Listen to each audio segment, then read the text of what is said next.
Day 3 of the second leg of the Grand Chess Tour here in Leuven. It was a huge day of blitz with 9 rounds of lightning-fast play from 10 of the best players in the world. GM Wesley So could not maintain his unbeaten record from the first 2 days of Rapid, but he bounced back after each loss with a win to solidify his second-place standing in the event. World champion Magnus Carlsen was looking to run away from the field, but he faced stiff resistance and could only maintain a slim 1-point lead going into the final day. The title is on the line with the giants of chess battling it out to see who will be king. Day 4 action starts right now.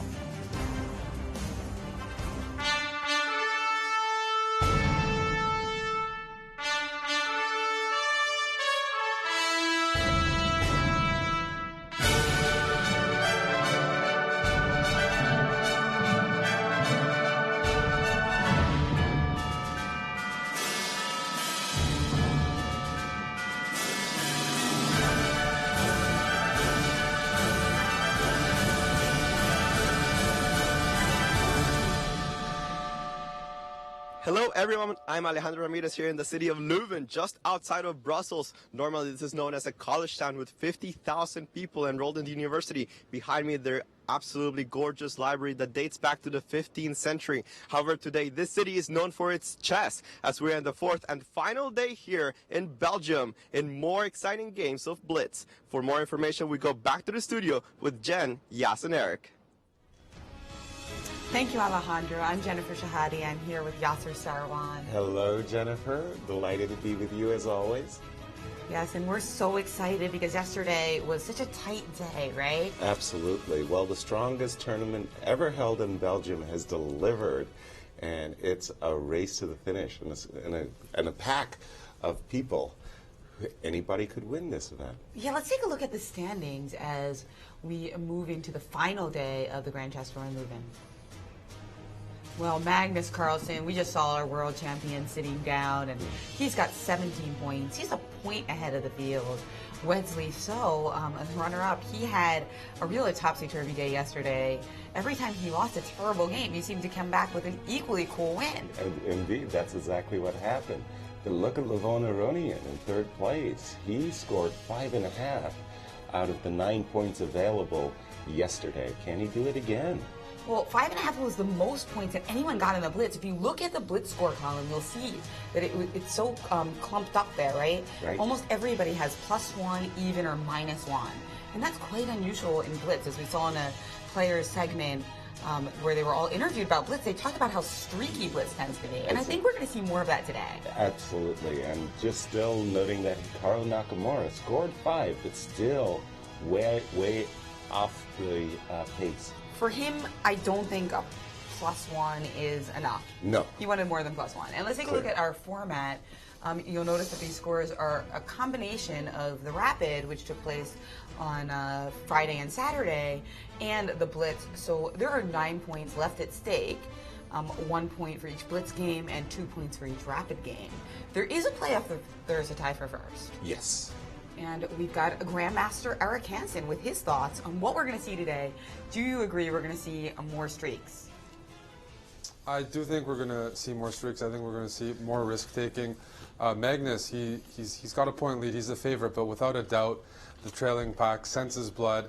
Any weakness, they're going to pounce on it. I'm going to be watching out for who wants it badly, who's ready to, avoid bad blunders, put up a lot of resistance. I mean, really, 4 players have a realistic shot of winning. But with more insights and comments, let's head to the guys in Leuven.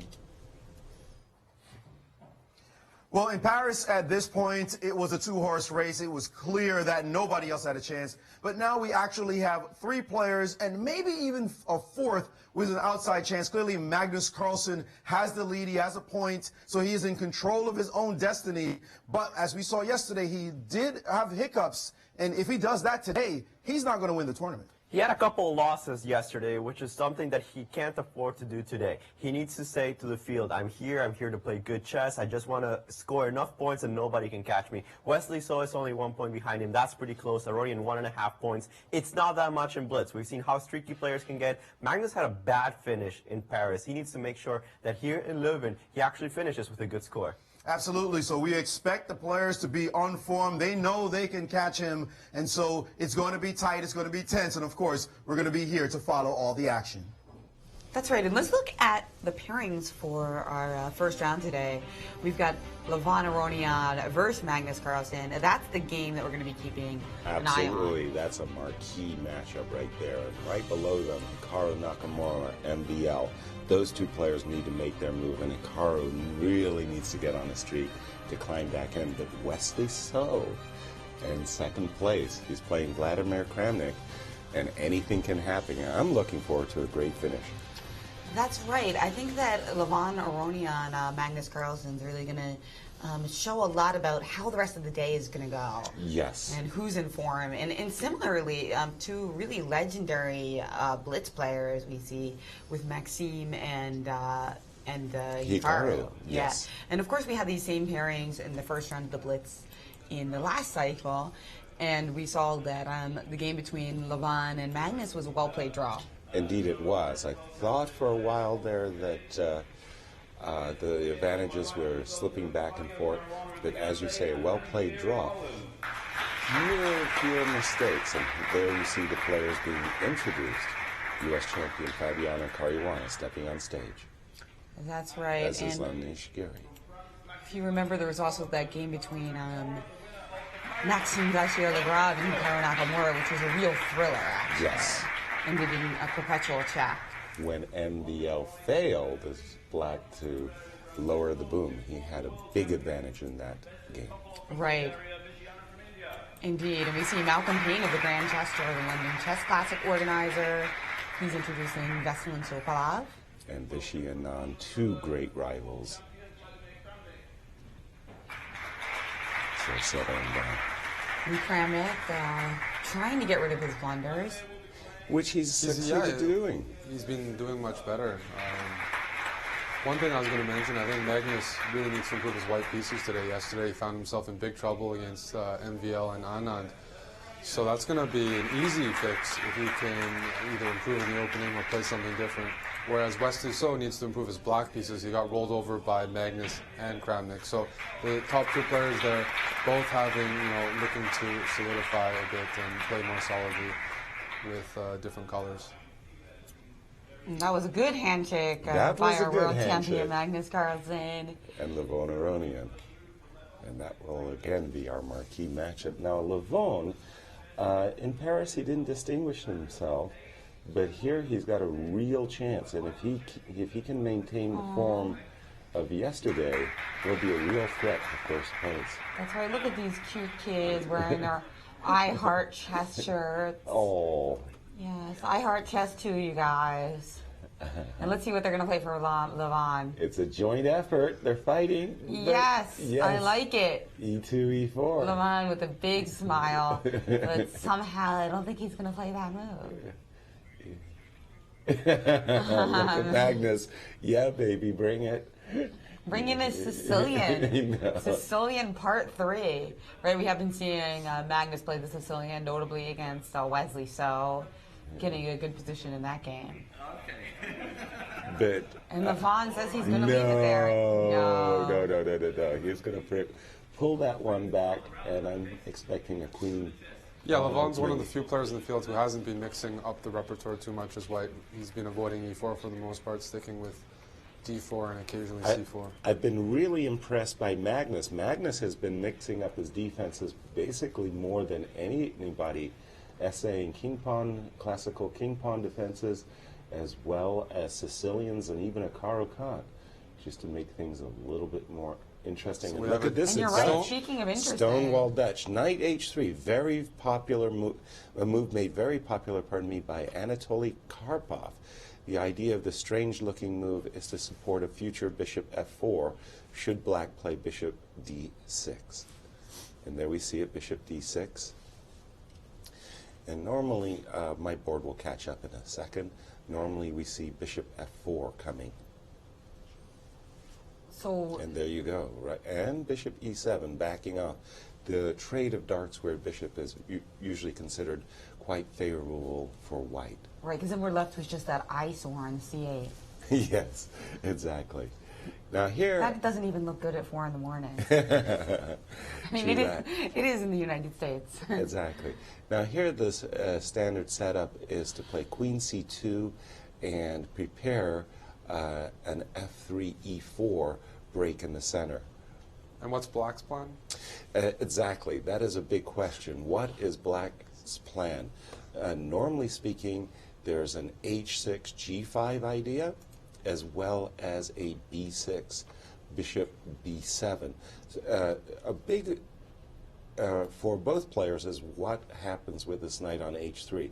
If it remains off sides, then it's going to be a very nice game, comfortable game for Black. But if it ever gets to a big square like F4, and there we see the H6 G5 plan by Magnus coming up. But if it remains out of the game, Black's going to do great. If it gets in the game, White's going to be doing great. It's really that simple.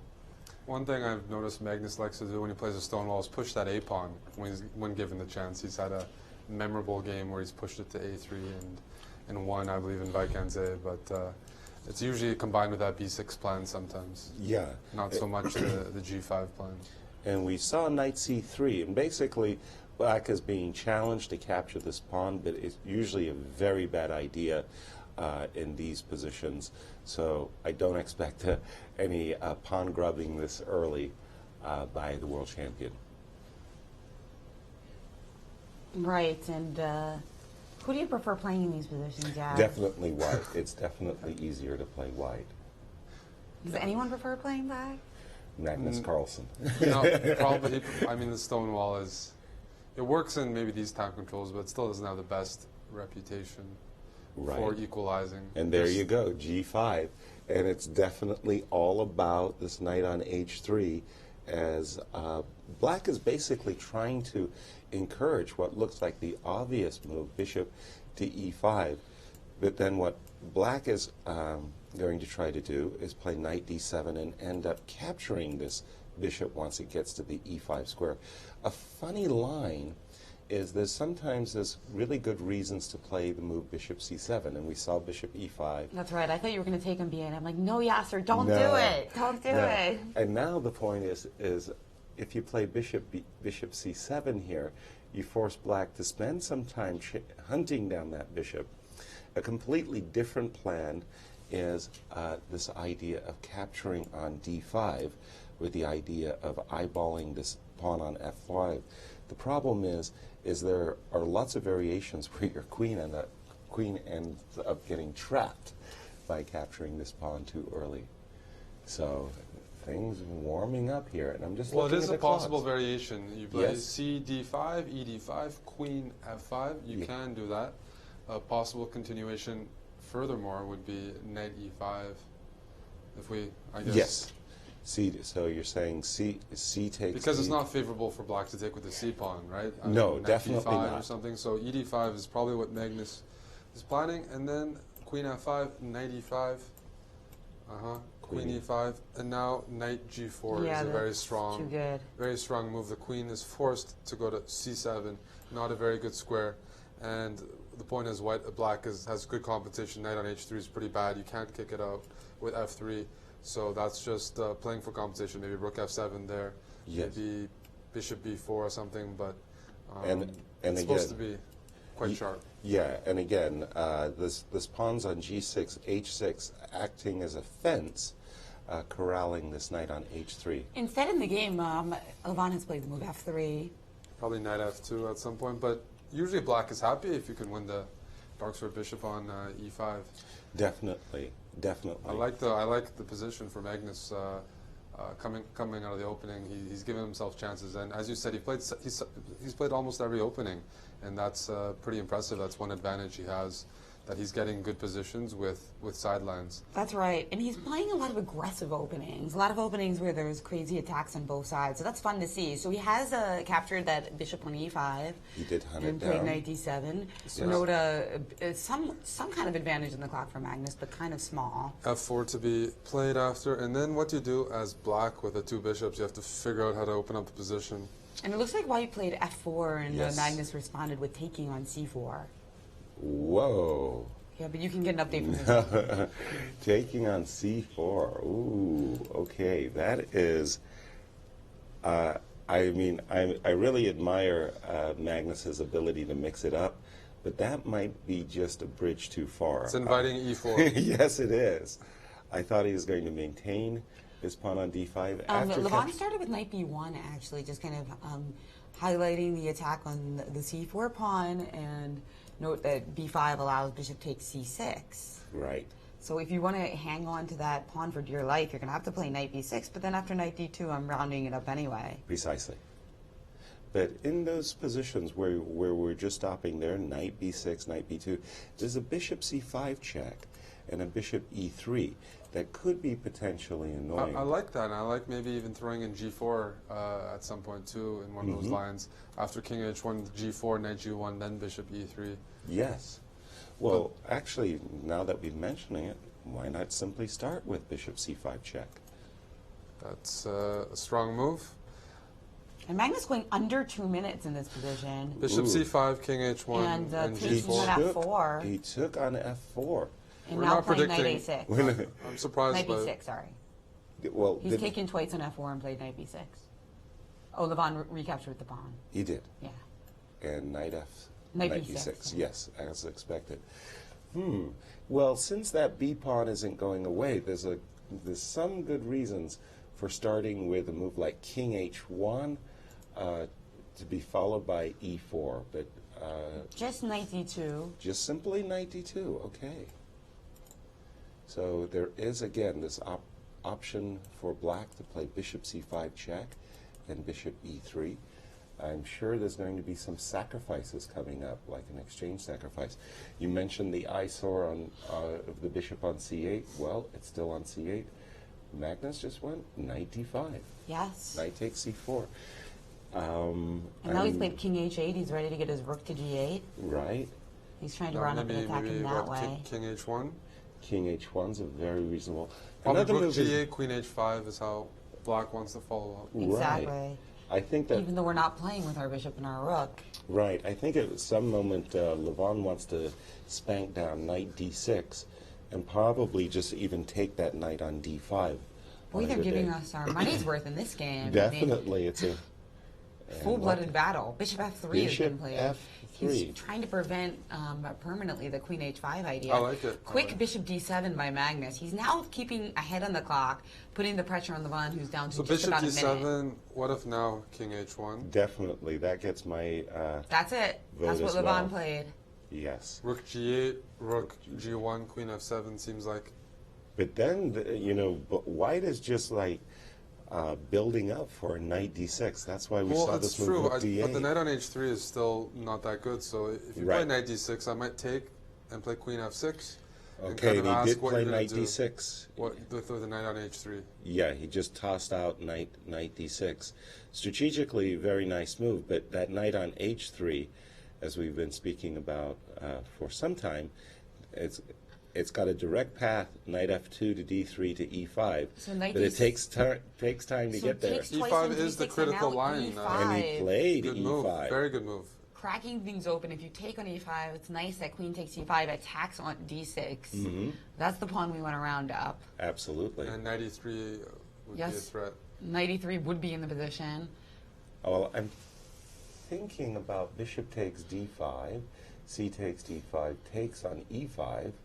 He took on just e5 took on first. e5 to start, and then after queen e5, he played this move, queen c5, disallowing knight e3 because of the pin, protecting d6. Maybe tried to take on a7 as well. But what about, well, bishop e6 is what Magnus played, just putting pressure on d6. Leuven quickly captured an a7. So now rook f7, maybe you're going to take on d6 next move? Well, Yes, rook f7 was played. You got it, Eric. And then there was a retreat to the queen to d4 and a trade on d4. Absolutely. So queen's off the board. And what is going on? 30 seconds for Leuven and Whoa. just under a minute for Carlsen. and knight f4 is a big strategic move. Very good move. I didn't see that one. Rook f7 to d7, delaying the capture on d6. And then we got a rook d1. And knight e3, Anand won, by the way. Rook d1, knight e3.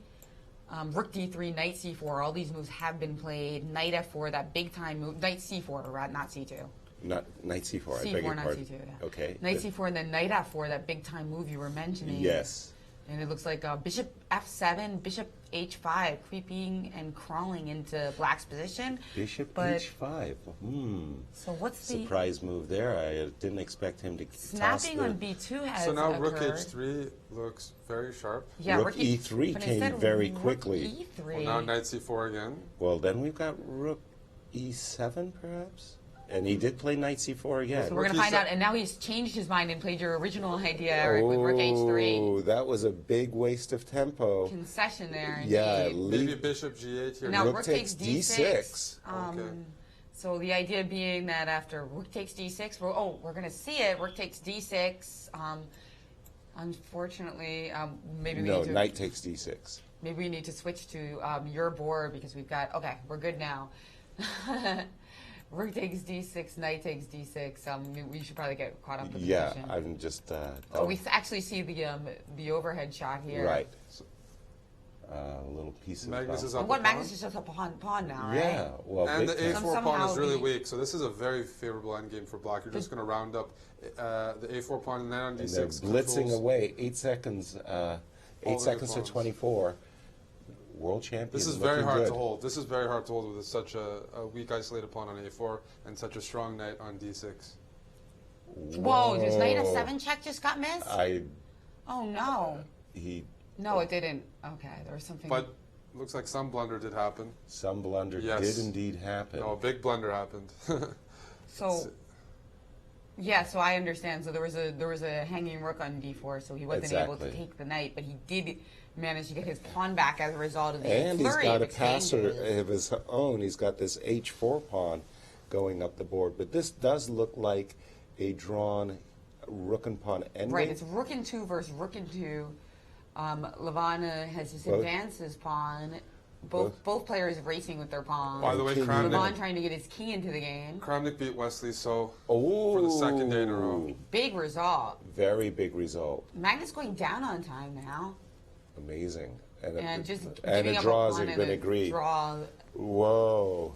A crazy draw, actually, keeping us on the edge of our seats, right? Let's see if there's any games left. Absolutely. Indeed, There's there is MVL one. Naka. MVL Naka, Oh. another big matchup. Let's see where they're standing.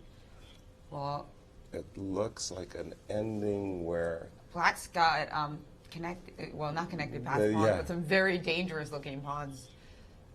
And he's trying to infiltrate here. whoa. But the Is idea is that if we Hikaru king playing f2, this? we've got some kind of rook e4 stuff. No. But there's just king g3. But take that pawn on g2, Well, he's going to... which he has He done. has, and then he's going to stop I think the this is- pawn with well, his rook. It's over. It's over. Two It's pass over.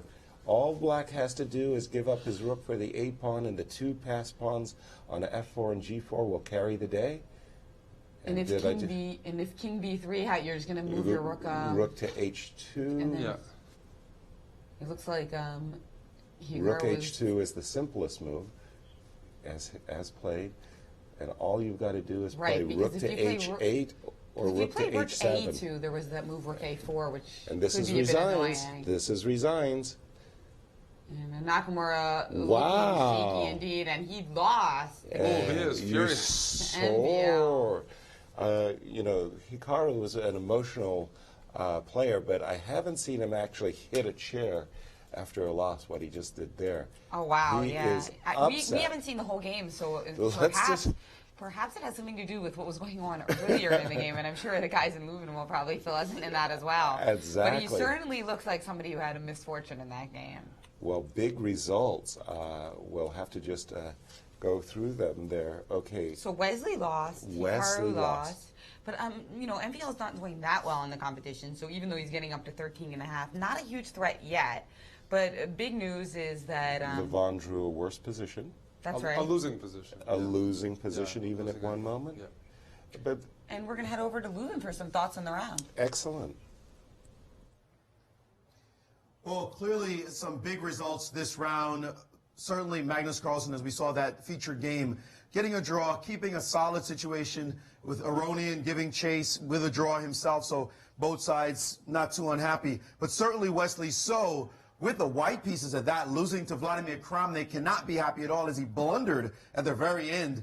That's got to have a sour taste just to start off the day. It was a dream round almost for Magnus Carlsen. Had he actually converted against Aronian, he would have increased his lead tremendously, with his closest rival losing against Vladimir Kramnik, and Magnus Carlsen could have taken care of Aronian himself. Instead, still maybe some chances for the field. Wesley So committed a lot of mistakes, but I think the decisive one started with this move, queen to b1. Kramnik essayed a very typical variation for him. He sacrificed the pawn early in the opening, got a good bishop, eventually got his pawn back. But the trouble for Wesley really started with this move, queen b1. Very careless. He should have played rook c2, and then boom, after rook c8, you start to see this spin on the c file. And this is something that was just there for the entire game. I'm going to go through quickly on the moves, but just notice how through the entire game the c-file is a problem for the white pieces. Already 2 pieces against the knight. This ties both of white's rooks against this knight on c3, which cannot move, and a brilliant idea here by Kramnik. He shatters the pawn structure on the king side by sacrificing a pawn, allowing any endgame to really be won. Wesley tried to hold on as best as he could, brings the king in to try to break the pin, and although he had some chances to hold the draw, here in this position after rook d7 check, knight d4, rook takes g3, it seems like Wesley's worse, definitely worse. The pawn on g5 is the big problem, but okay, he got his knight to d4, he's stabilizing a little bit. It looks, I mean, it looks okay right now. It looks other than the okay. g-pawn, it looks like he should be able to survive, and he had crawled back into the game, basically. Right, but this pin and the defense took a big toll on his time. By this point, Wesley was down to seconds, whereas Kramnik had more than a minute left. And that, well, that's from the pressure on the position. After rook b5, which was a huge blunder, rook takes d4 was played by Kramnik, exploiting the pin on the 3rd rank, which means black wins a piece and the game. Wesley So cannot be happy about the start here. In blitz chess, the time is almost like a piece. It's like being up a minute when it's under a minute. It's almost like being down a piece. So you can't say, well, he just blundered. No, you've got to manage your clock time because you will make mistakes. The position, chess is just simply too complicated for us to figure everything out with only seconds ticking on the clock. Well, another important game, of course, was the game with Anand against Topalov. Anand, he's got a hard road to climb. First trying to get to Magnus Carlsen. He's 2.5 points behind to start the day, but no better way to start now than to win a nice game against Vasily Topalov. Anand, a very cold-blooded player, and I really like how he handles position. We could go to move 28 for white, and it seems like black might be creating some kind of threat here on the king's side. He has his rooks here, his queen here, his bishops on this side, and Anand just really doesn't care. After recapturing here, he simply pushed his pawn up, and even though Topalov tried to create some kind of counterplay here on this side of the board, Anand just did not care at all. He simply promoted his pawn. He said, okay, take my pawn, I really don't care, I'll just move my king away. And because of this beautiful rook on a3, there is no idea of queen g3 or anything similar, and the game was just over. Just to continue this line, he could deflect the queen with this move, and now it looks like unstoppable mate, except, oops, it's his move first, and that would just have been mate in 2 to close out the game. So Anand with a very important win. We saw the tail ender, Maxime Vachier-Lagrave, well, Nakamura, that is, lose to Maxime Vachier-Lagrave. I thought that Nakamura would have some chances to maybe play spoiler, and that can still happen, but he really started off today in just a miserable way. This was not a very good game for Nakamura. He actually came with an opening surprise. Vachier was actually down a minute from the opening because Vachier played the Najdorf yesterday against Carlsen, and in that same variation, Nakamura prepared a novelty. Played it over the board, and Vachier had to start to think what to do. And actually, Nakamura got an extra pawn at some point. He was in the driver's seat through most of the game, and he just messed it up in the endgame. Maxime was better in time pressure at the end and took the full point. And so that really means that the winner from Paris is looking like he's not going to make any headway. I don't know how many points he'd have to collect to move up any significant way in the standings. Luckily for him, you could toss out one of the results in the Grand Chess Tour. So this will probably be that result for him for sure. While the others are kind of jostling to see what position they might take.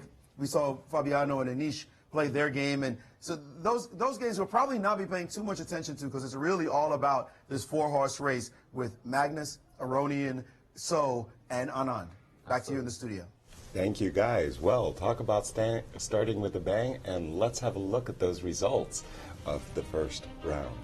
Right, well, now Magnus is up 1.5 points over the field. That's a big change. He needs to continue to distance himself if he wants to secure a victory. Yeah, thanks to Wesley's loss, Leuven's draw. Leuven moves up in the tie. Vichy with a win, also moving up. And MVL still on the outside. But what a what an opening tussle there. Nice. Yeah, between nice. Korchnoi and Magnus, indeed. And we'll be right back with the next round.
Hello and welcome back to the Leuven, the final stop of the Grand Chess Tour. Big game there with Leuven and Magnus just toe-to-toe. Yes, and definitely Magnus had the better of it. He missed a clear win, we felt, on our break. Eric and I were just looking at it. He kind of point to that move c6, c5. If he had played knight c4, it looks really bad for Leuven. So a big miss there for the world champion, but a big game coming up now. But really, that game could have gone either way. I mean, it was just crazy for a while, and then Leuven messed up a little bit with that, like, rook e3, then to h3. Yeah, I think it was balanced at that point, but I didn't really see Leuven as having winning chances, the same winning chances that Magnus had. And here we have the games underway. We'll keep an eye on this All-American battle between Fabiano Caruana and Wesley So, but mostly we're going to keep an eye, a big eye, on our world champion, who is playing against Veselin Topalov this round, who lost his first game. We talk about streaks. Veselin known for his streaks, and in this particular case, he's also playing against Magnus. With the black pieces, Double black. He got 2 blacks to start the final day. And it looks like a Grunfeld, is that right? Yeah, this is a popular line in the Grunfeld. You sacrifice a pawn as black for some compensation, get the 2 bishops and easy development. So usually his white play is e3, bishop c4, knight g to e2. That would be a common way of playing. And it's in some ways similar to that Panov-Botvinnik line where white keeps a pawn up. Yeah, exactly. That's exactly right there, Eric. That pawn sacrifice, I've always felt a little bit shaky when I'm white. The dynamic play for black, I think, is pretty good. Ooh, King F8. I'm one of the only guys who's played this as black, so I hope I won a game in Gibraltar a couple of years back with this. But the main line is castling before taking on c5, so that your king's not stuck on the side. But so what do you think of this move, King F8? You want to show us, Eric? Well, no, it's just you can castle or get your king to g7. The king is safe either way on the dark squares, but a lot of people prefer castling. It's just the main line. Well, let me just... King F8 is what I did. I had a game like this. I just didn't get full compensation. I tried to play a6, b5, try to play b4, try to undermine pieces defending the d5 square. But we have seen... One thing about black is the play is very easy, because you're down a pawn. Veselin's very comfortable in that regard, playing down a pawn as long as he has a lot of activity. So you'll see king g7, bishop f5, rook d8, and a6, and just a lot of pressure on, as I said, the pieces defending the d5 pawn, and also probably, you just want to dislodge that knight away from c3. But generally speaking, it's a bit better for white, but good counter chances for black, and I like the choice in a blitz game a lot. Indeed, I was going to ask that sometimes we see Veselin get into positions which aren't his cup of tea, but this one being it. But I know, Yasser, you might disagree because you love the pawns, right? I objectively believe it's not enough compensation, but we've seen a pawn isn't that much of a big deal so far. Time is, of course, a big factor, but at the moment, the players are pretty even on time. So knight d4, nice move, because otherwise black would play bishop f5, maybe knight e4. Exactly, and then you always have to worry about your d3 square as well. So rook d8 instead, kind of hinting at potential problems that could come up on d5, and then the very subtle rook b1 threatening b4. Less than subtle. I think b4 is just telegraphed. b4 might be played That was what I was saying. Yeah. So queen c7 immediately by Veselin. Yeah, stepping back. I was more curious about the move queen b4, but I was wondering about queen b4 too. Maybe he was worried about knight c2. I'm not liking this position at all. Knight a2. b4 and knight e4 is what I might consider the key piece for black is the dark square bishop. That's the main source of compensation. But I'm even looking at here maybe knight e4. Let's say I'm not sure how. But well, knight bishop like e5, you say, I would play f4. Yeah, knight e4 hunting down that bishop. It just looks good. It looks good for.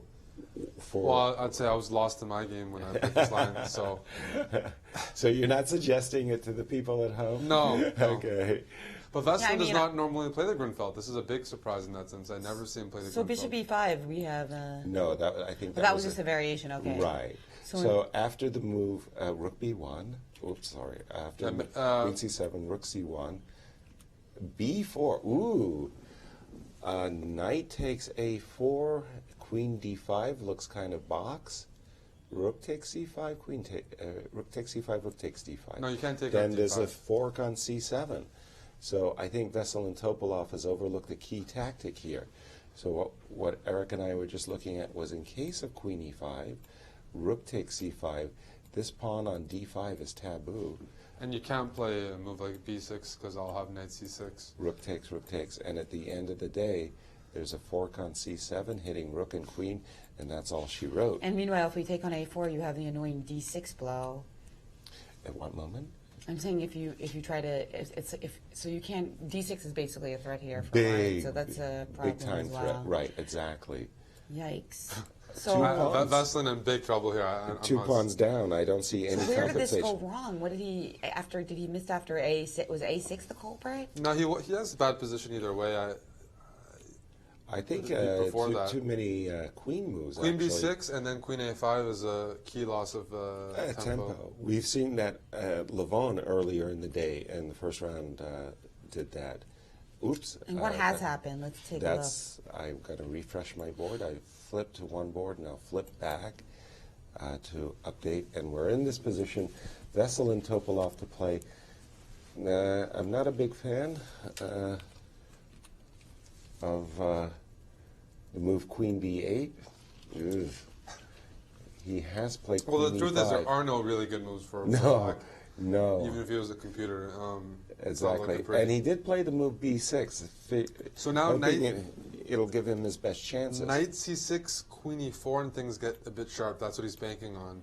After knight c6, queen e4, and if you take on d8, black takes on c5, and the bishops become very active.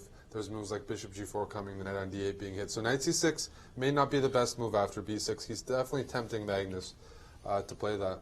I see. But, well, knight c6 looks... So knight c6, queen e4. Yeah, that looks like the right way to go. But then d5 is with tempo if you move your knight away. Exactly. So you're forced to take on d8, otherwise you're allowed Right. to rook d5. Right. And now bishop g4 is a threat, and I'm taking on... Well, I got knight c7. Well, Magnus has eschewed the knight c6. He hasn't played it right away. He did not. Knight c7, I'd still play bishop g4. Yeah, I wasn't in time to play knight e8 check, right? Okay, sorry. It looks like he's just passed on that opportunity and moved his Well, rook I think, back. knight c7 is a threat. By pulling the rook back, black still can't take back on d5. Right, and bishop b7, now knight c6. Well, and Magnus is trying to get into a better... again, the whole point is this bishop c6, rook c6. You've always got to keep a watchful eye over that fork of knight c7. That's right, and then there's also the b6 pawn, which is But going there's to be no choice. very hard to defend. So after takes on c6, rook takes d5. Yes, with a tempo against the queen. That's good news for Veselin, though, that he's cut his back. deficit by a pawn. He's cut his Bishop deficit in c6, half. rook c6, rook d5, queen c2, Yes. rook d8, Which maybe rook knight did you- d4. I think white wants to transfer that knight from b5 all the way back to f3, controlling the d2 square. So, well, 'Cause black just played rook b8, yes. Rook b8, just simply Rook, yeah, Rook obviously. b8, okay. Just yeah. trying Well, to then defend that Magnus pawn. isn't unhappy with this at all. This is Well, he's got an extra pawn. Now extra he's- pawn and driver. control. Now he's just played the Oh, move h3. Ooh, h3. I thought there was might be I an think we might be opportunity to missing go. one. I think we might be missing one move. I think there's a queen b3 insert. Rook in there, b8, too. h3, rook d2 was played. Yes, the Yeah. queen is on b3 after rook d5. Aha, So rook not- c6. So he didn't play queen c2. No, he played exactly. queen b3. Sorry, rook b8, h3, rook d2, and now rook c2. Magnus looking trade off. It's Rook not the d8. easiest conversion still, Rook but d8. I'm a fan of this knight d4 move because Which happened? I want to transfer it to c6 or to f3, Well and then be played. able to push the queenside pawn. And that's when talk on c2, queen takes c2, and that's our current position. So just a pawn for Magnus. I but could definitely see knight f3, rook b1, kind of playing on the light squares, avoiding that bishop on f6.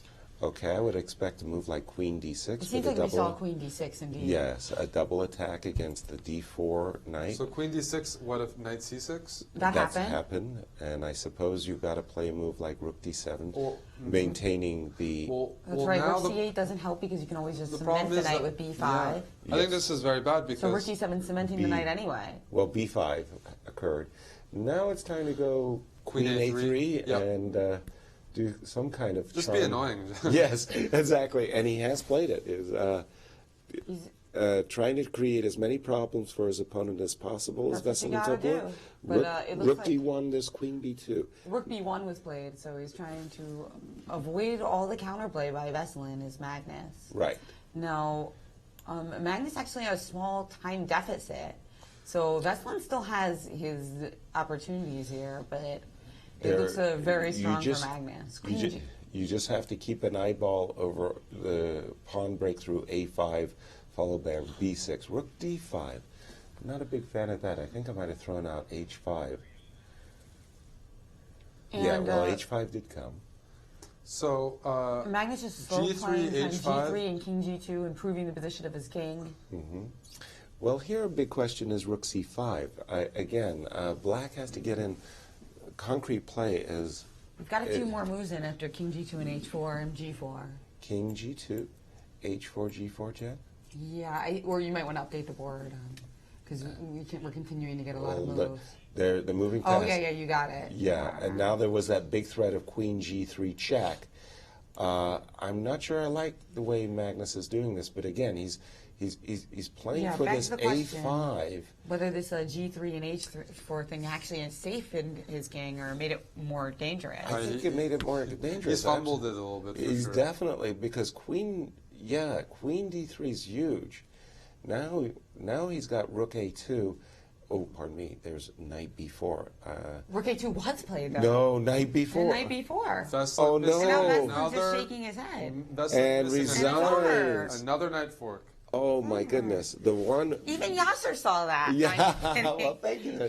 No, You saw. You were like, yeah, Rook A2 still looks like a By great the move, way, but Knight B4. I don't think he Maybe should have he missed resigned Queen in D2. the final position. He had Rook F2, so Veselin very frustrated with himself. He had Rook F2 in the final position. Yes. Playing on down in exchange, but With the with a idea very of Queen weak that's a white nice king. idea. So the idea is that if King F2, there's Queen D2 check, and then if Queen F2, there's Queen E4 check.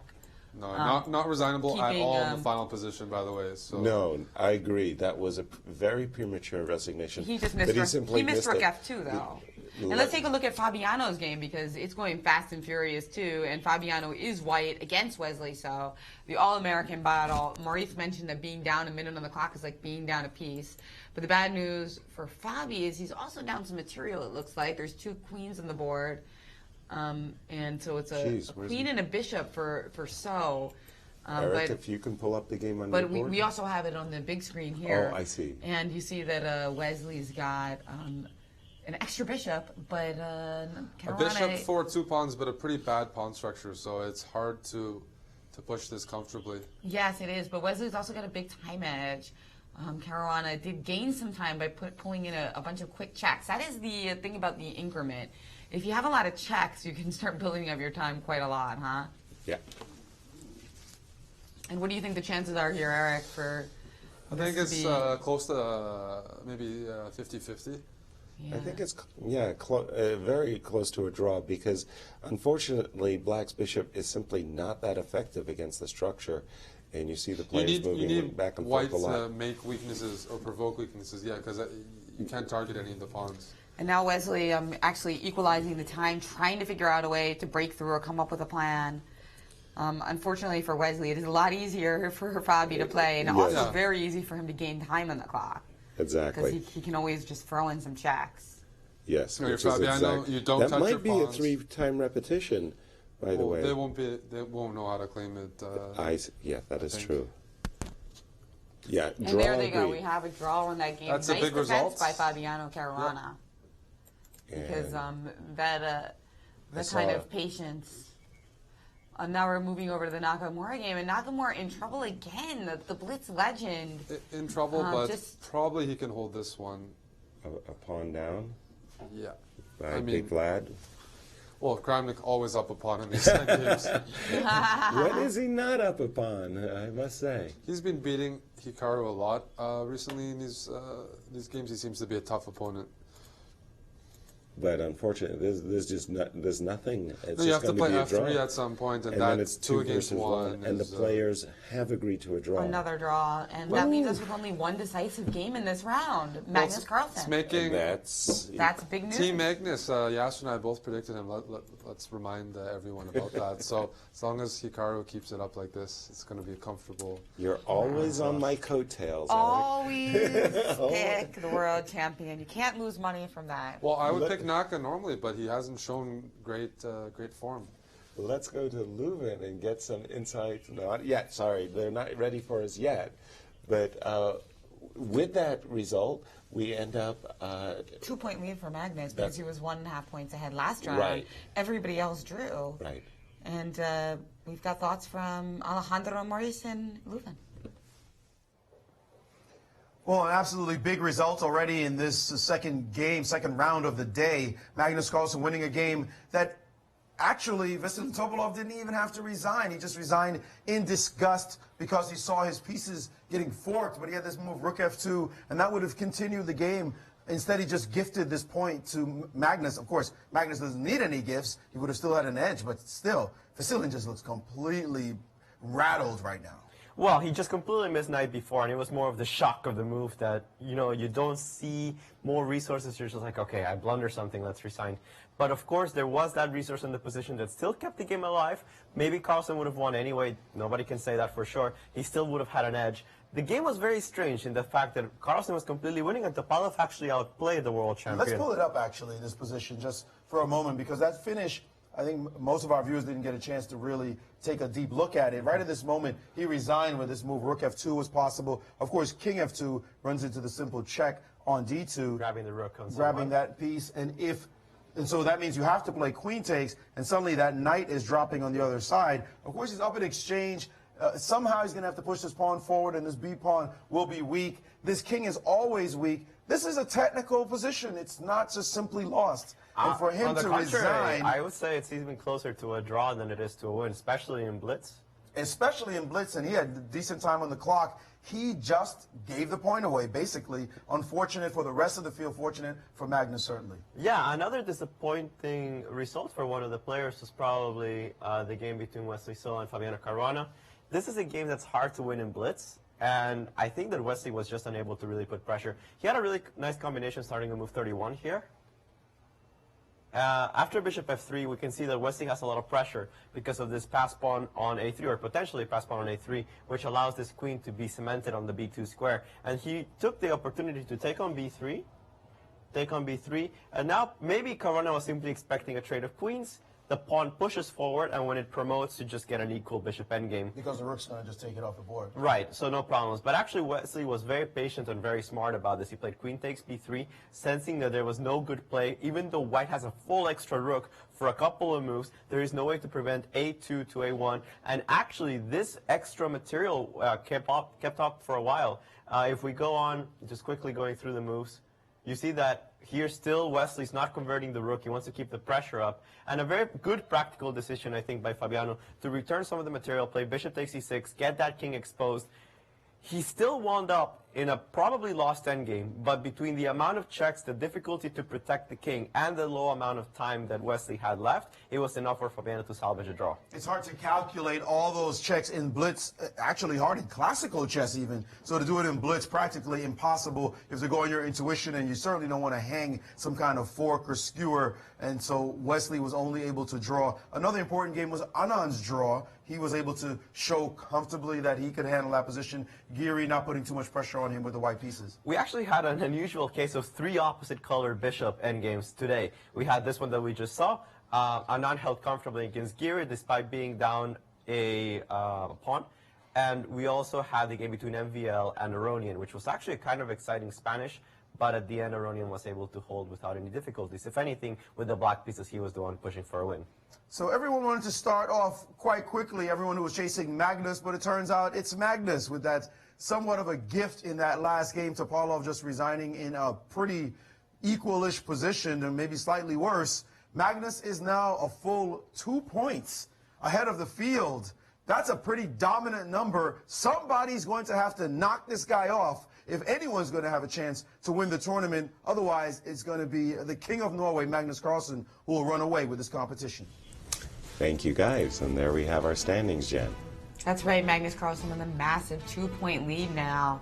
A big distance he's putting himself between the field. Yeah, but Wesley So, and remember, Magnus doesn't have Grand Prix points since he's not playing in the same field in London. So Wesley So, Leuven and Vachier-Lagrave, they're looking for the Grand Chess Tour points and collecting as many as they can. Indeed, and to try to knock Magnus down and crack this tournament wide open. Will it happen? We'll be right back after the break to find out.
and welcome back to our coverage of the Grand Chess Tour in Leuven.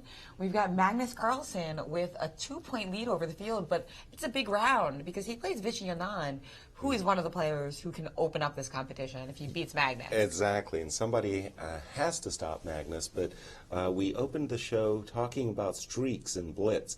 Guy I'm looking out is Veselin Topalov. He started with 2 blocks. He lost both of those, and he helped Magnus by resigning prematurely. Yes, it's not something you see often, but on the other hand, rook takes f2. If you don't see it, of course you're going to resign. Exactly. And so just a lesson to you guys at home, look for captures and checks before you resign.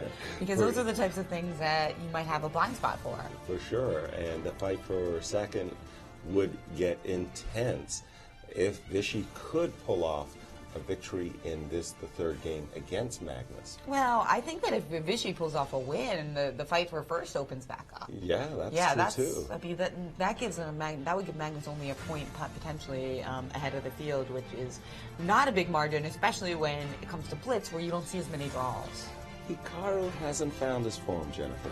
He seems to be flip-flopping a bit. Can you explain why Paris was such a great result and this letdown? I think that Nakamura is uncharacteristically tired. I mean, that's the only explanation I can come up with because it is quite unusual. I don't think it's overconfidence. And there you go. And we go to Leuven for a quick comment from Alejandro and Maurice. I said that like best in Europe. Well, Alejandro is down in the playing hall, but I was in the players' room, and the body language difference is so interesting. Anand was pensive, thoughtful, clearly a bit more agitated as he knows he has to focus on this game. On the other hand, Magnus was loosey-goosey, all smiles, completely relaxed. I mean, you'd think he was just hanging out with the boys playing blitz as opposed to trying to win the Grand Chess Tour here in Leuven. So if body language says anything, Magnus is feeling pretty good going into this game. Some of those photos of Magnus in his first World Championship where he's like spread out over the chair. He looked like the California boy, as you said. Exactly, but I remember the swimming pool getting dunked at the end of that match as he pulled off a win in Chennai. Very iconic photograph indeed. And let's take a look and see what opening we've got here. It looks like another Ruy Lopez. No, I'm sorry, Gioco Piano. Yeah. Italian game with a closed center, and that's what we saw. Anand has won a really nice game in this variation against Giri in yesterday's blitz. So I like this choice, and we'll see. Well, Vichy, one of the most experienced players in this line, well, everybody's playing e4, e5 defenses, and Magnus seems perfectly content. After all, he's the one with the 2-point lead, as we see it on our board, and we're keeping an eye on the players. I just love the staging of this Leuven event. I can't tell you, YourNextMove has really put on a fantastic tournament here in Belgium. Indeed, the playing hall is just so beautiful, and it's great to see so many spectators. I mean, especially on the weekend, but even on a Monday. Well, it's so unusual for a tournament to end on a Monday. I had to check the tournament calendar like 3 or 4 times to make sure I believed that Monday was the final day, but indeed it is. And so here in this position, we see Rookie that, wants slow play. That's right. Magnus had just played the move A5. I like A5. You know, you challenge for the dark squares, but Magnus is treating the position differently than the other players. So no bishop E6 yet. No. Yeah. No bishop E6. No bishop E6. And other ideas we've seen sometimes is knight G6, king H8. Knight G6, H6, rook E8, C6, D5 would be kind of standard there. But, we do see the move knight G6. We did see knight G6 after all. Okay, well, at some point, we need to see this break D3, D4. We just have to protect this pawn on E4 in order to get that move in. So Queen C2 strikes me as the most natural move in the position. I think Vichy did something else, though. Bishop B3. Again, a very slow play. Well, Magnus rarely gets outplayed in these sorts of positions. It's usually concrete problems that he might struggle with, some active defense that he needs to find, because just slow playing these positions is totally suitable for his style, and he has a great understanding in the Spanish, like one of the best players ever in this opening. So Bishop B3, again, just to go back just to this moment after the move knight G6, Oops. I was going to say queen c2, I think, would have been met by c6 with his own idea for black of getting in d6, d5. And that move c6 clearly is preparing that. Eric. What's white's advantage here? I mean, you got the dark squared bishops off. You have no structural defects as black. You got a5 for a4. I don't see the pull for white compared to a normal Spanish where you have more pieces on the board. Here, Magnus is happy to trade off, you know, the bishops and operate like this, but he's got a symmetrical position with. I don't see anything here, so he has to be very happy. Absolutely, I agree completely. We've just seen two retreating type of moves, bishop c4 to b3 to c2. Finally, we do see the move d3, d4. I wasn't sure why the move rook e8 was played. I thought d6, d5 was compelling and strong. Rook e8 allows this move d4 because in case of a capture, there's this nice queen takes d4 and refortifying the pawn on e4. Well, I think Magnus wanted Vichy to play d4. We've been seeing him allow opponents to attack and open position up and gives them counterplay. Vichy just took on e5. Queen and c7 unless I'm certainly missing something in this position, black should be very happy. Absolutely. Yeah, we don't normally want to take on d4, black right? may be on the better side of this. The pawn is on e4 for white, e4 and a4 on light squares, the same color as the bishops. I think this is more now comfortable equality for Magnus, and he can start looking to push soon if Vichy plays pensively, such as the way Nakamura played yesterday against Magnus. Yes, and a change of plan. Vichy altered his play. He played the move g2, g3, playing against this knight on g6. Quickly, some moves were played, h6, queen e2, and moving his rook again from e1 to d1. And now, the only thing I see is either you want to establish the knight on f5 or c4. You'd rather have the light square bishops off. b2, b4. b2, b4. What if you just take on d1, play rook d8? He played knight f8, it looks like. Is that what I'm seeing? Yeah, it looks like knight f8 indeed. I like that move as well because, again, this move g3 really did corral the knight. So the knight looking for brighter pastures. And if white ever were to play b4, b5, by the way, then the c5 square becomes a very compelling outpost. So knight c4 by Vichy. Well, now Magnus immediately b4. taking there, and now maybe bishop g4. Did he play it right away? Yes, right away. This is a great variation because now if you play knight e3, I'm just going to play bishop h5 and keep the pin on, and it's very unpleasant because then knight e6 is coming in, jumping to that d4 square. This position is really turning in favor of Magnus. Yikes! I which totally was agree. expected like 10 moves ago. The way Anand played. Well, there's one trick in the position I see, Eric. How about rook takes d8, rook takes d8, h3, because the pawn on e5 would be hanging in this case. Well, what if I just take and queen f3 and knight e6? Well, rook takes d8, queen takes d8 by Magnus instead. But yeah, so otherwise I'd take rook d8, h3, I'd take on f3 and play knight e6, knight d4. Agreed. And then that's just, Agreed. But I was thinking, this pin, bishop g4, really is a very annoying one. And now Vichy's followed it up with rook d1 and quick queen looks like a quick queen e7. Queen e7 makes sense. I mean, if you play b5, but knight e6 is going to be nasty. Or if you play b5, you might put that knight to c5. But again, Vichy in some trouble here. That's right. So you can play knight e6 anyway because after knight e5. Well, e5 is hanging. As the knight c4 takes e5. So Vichy just played rook b1. There's still knight d4 in those lines. But after rook b1, wouldn't be surprised. Oh, especially after rook b1. I wouldn't be surprised to see bishop f3, knight e6 here. Bishop f. So if you play knight e6 right away, which actually happened, now knight e5, there's knight e5, knight d4, queen d3, and I'm not sure. Well, you can take everything. Magnus shouldn't have done this, quite frankly. So you can't play rook d8 because there's just knight g4, huh? Yes. Yeah. Well, so knight f3, knight f3, knight e4 is okay. Yeah. But I think Magnus let his advantage slip somehow. He totally did. I think if you take on f3, cement that knight on d4, it has to be a good knight against the inferior bishop. But So now he's going to have to acquiesce just to knight f3, and knight takes e4. Let me just flip back and forth on my board for a second. Yes. Sorry about that, guys. He did play knight e5, by the way. I'm very surprised by this. Magnus definitely letting some opportunity slip by. Now his body language, actually, you see that he's kind of grimacing a little bit here. Not happy with the last couple of moves after gaining an advantage with black. Slight advantage, he does have Vichy outclocked. Outclocked. But a lot of times... 1.5 minute to 2, yes. It's so funny how, like, when they think for 10 seconds, they often think for 30 seconds. And they either play instantly or they think for, like, 20, 30 seconds. You see that a lot at this level. Absolutely. Because there's no point of, like, the in-betweener where you just end up playing the instinctual move anyway. You might as well think and make a better decision or just play instantly. Yeah. Now, how should Magnus continue? I don't see anything better than knight f3, yeah. knight f3, knight e4. And probably that will be a draw. And he has played knight f3, and queen takes e4, he decided. Regaining his pawn.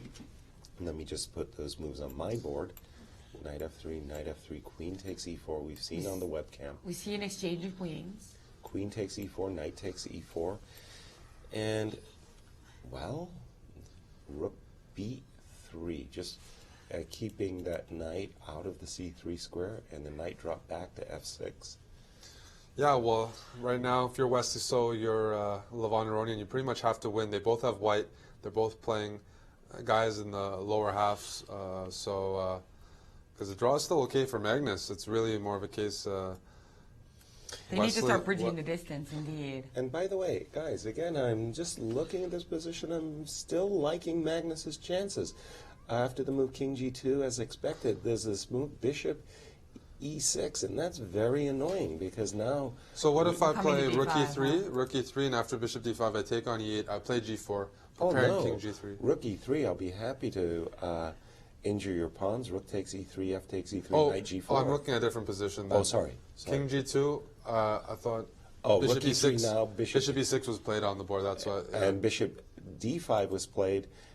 king f1, knight now quickly H. went to g4, and now Magnus up a He's pawn, up a pawn. Because Yeah. he can't take on f3 because of knight h2 check. And just, wow. He can throw in bishop e2, that might be... That's what he's thinking about. Yeah. And I think he did, actually. No, he didn't. It went bishop takes g4, I think the king g2. is worse on f1, though. Yes, so very bishop quickly, g4. king g2, and Magnus up a pawn, king f8. So definitely the first part of today has gone in Magnus's favor. And we'll see if he can do the job in this game and really get a commanding lead here in the tournament. Carlsen offering a trade of rooks here. Something that can't be avoided. Now after rook c8, That's right. Black's king, unfortunately, is too close. The very highly desirable Yikes. b6 by white is off, and now just simply b6, and I think this is just dead one bishop ending for Magnus. Right, because he's just going to corral that pawn on b5. Exactly. This is too easy now.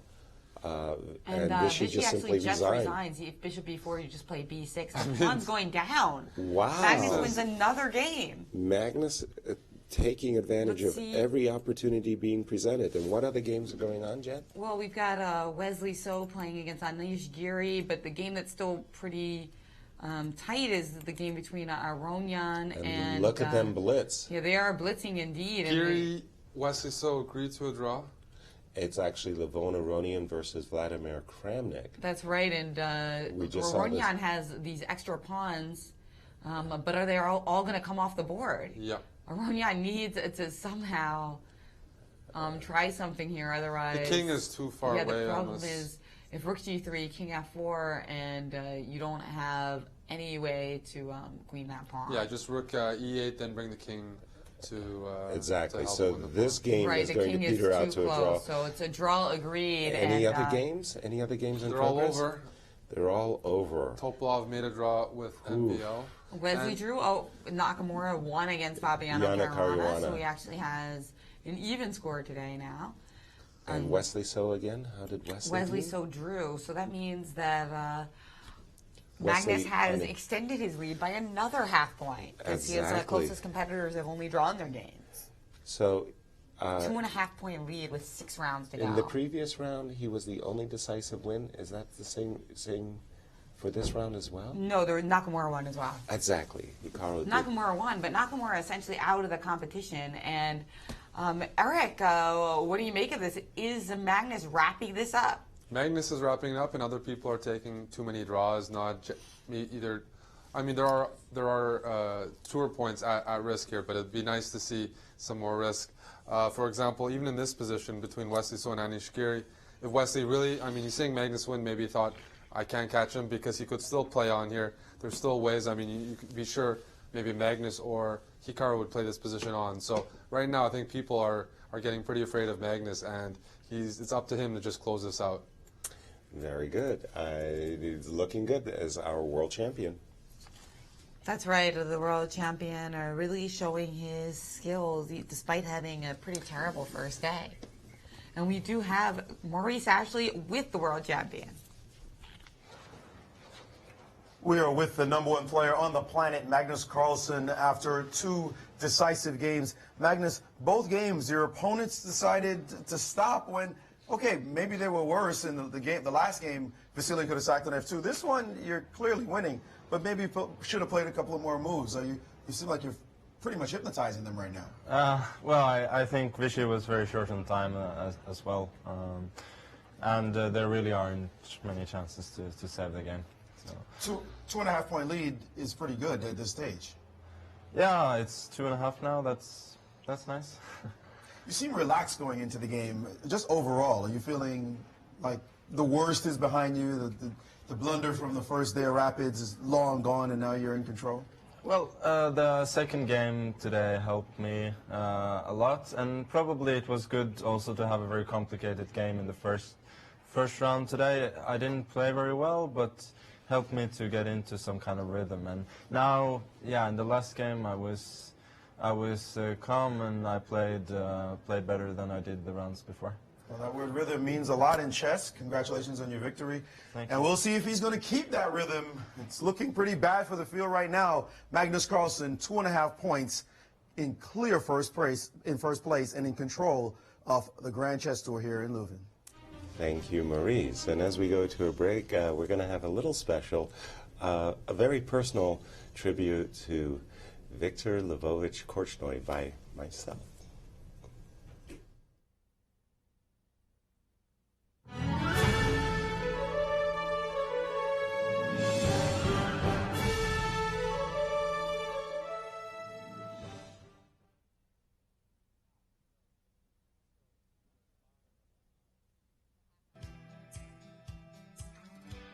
Hello, everyone, and I'd like to speak to a chess legend.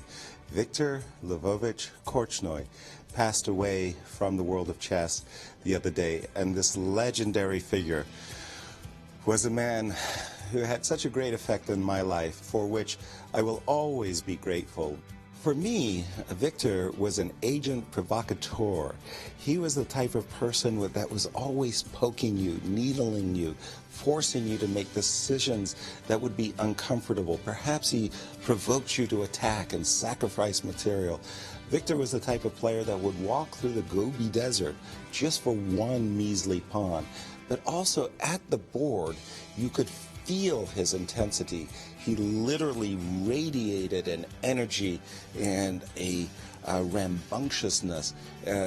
Every player who ever played against Viktor Korchnoi knew that they were in a battle for their very lives. It's remarkable when you think about what Viktor did in the world of chess. 4 times he won the Soviet Championship, which was considered the greatest tournament in the world. 3 times, essentially, he fought for the World Championship and always came up second best. Think of all of the players that he faced that prevented him from becoming world champion. Michael Tal, Tigran Petrosian, Boris Spassky, Bobby Fischer, Anatoly Karpov, and finally Garry Kasparov. In 1976, he defected from the Soviet Union, a very courageous decision, one of the first players to leave the Soviet Union and seek asylum. In 1980, I was invited by Viktor Korchnoi to be his second in the 1980-81 World Championship candidate cycle and World Championship matches. And we struck a friendship that lasted all of our lives. And I came in March of 1980 to his home in Zurich. And he picked me up from the airport. I was so tired. And we were saying our final goodnights, and the both of us were walking into the guest room. I said, Victor, where are you sleeping? He says, well, I'm going to sleep in the guest room. You sleep in the master bedroom. I said, no way. This is your home. That's not happening. I'm sleeping in the guest room. We went back and forth for some time, and then Victor said to me, I have a confession. I said, what's that? He says, well, in the master bedroom, it's a very, very firm mattress because I have a bad back, and the doctor recommends it. When I'm sleeping in the apartment alone, I always sleep in the guest room. I said, okay, in that case, I will. He closes the door, and as he's closing the door, the last thing he says to me is, I hope you're not nervous. Over the course of the next 2 weeks, Victor and I got to know each other very, very well. It became very clear to me that Victor had a high regard for his person. He saw himself as a huge threat to the Soviet World Chess Championship title, a title that was politically so crucial to the Soviet state. In Victor's mind, and he was 100% convinced of this, he was going to be assassinated. It's an absolute.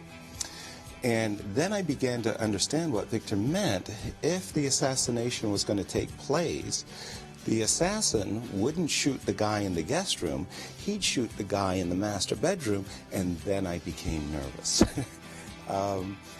So many stories of Victor Korchnoi. Some of the ones I like best is we were in Europe, of course, and many languages, especially the Schweizerdeutsch or Swiss German, was being spoken.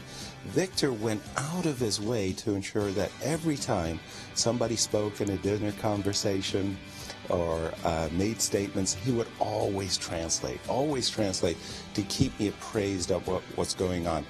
His reaching out was so endearing. He was very, very loyal to people who were loyal to him. He made me at all times feel as part of his family. There were so many wonderful stories that I have about Victor, but at this moment I would like to really send a heartfelt message out to Petra, Victor's wife of 30 years.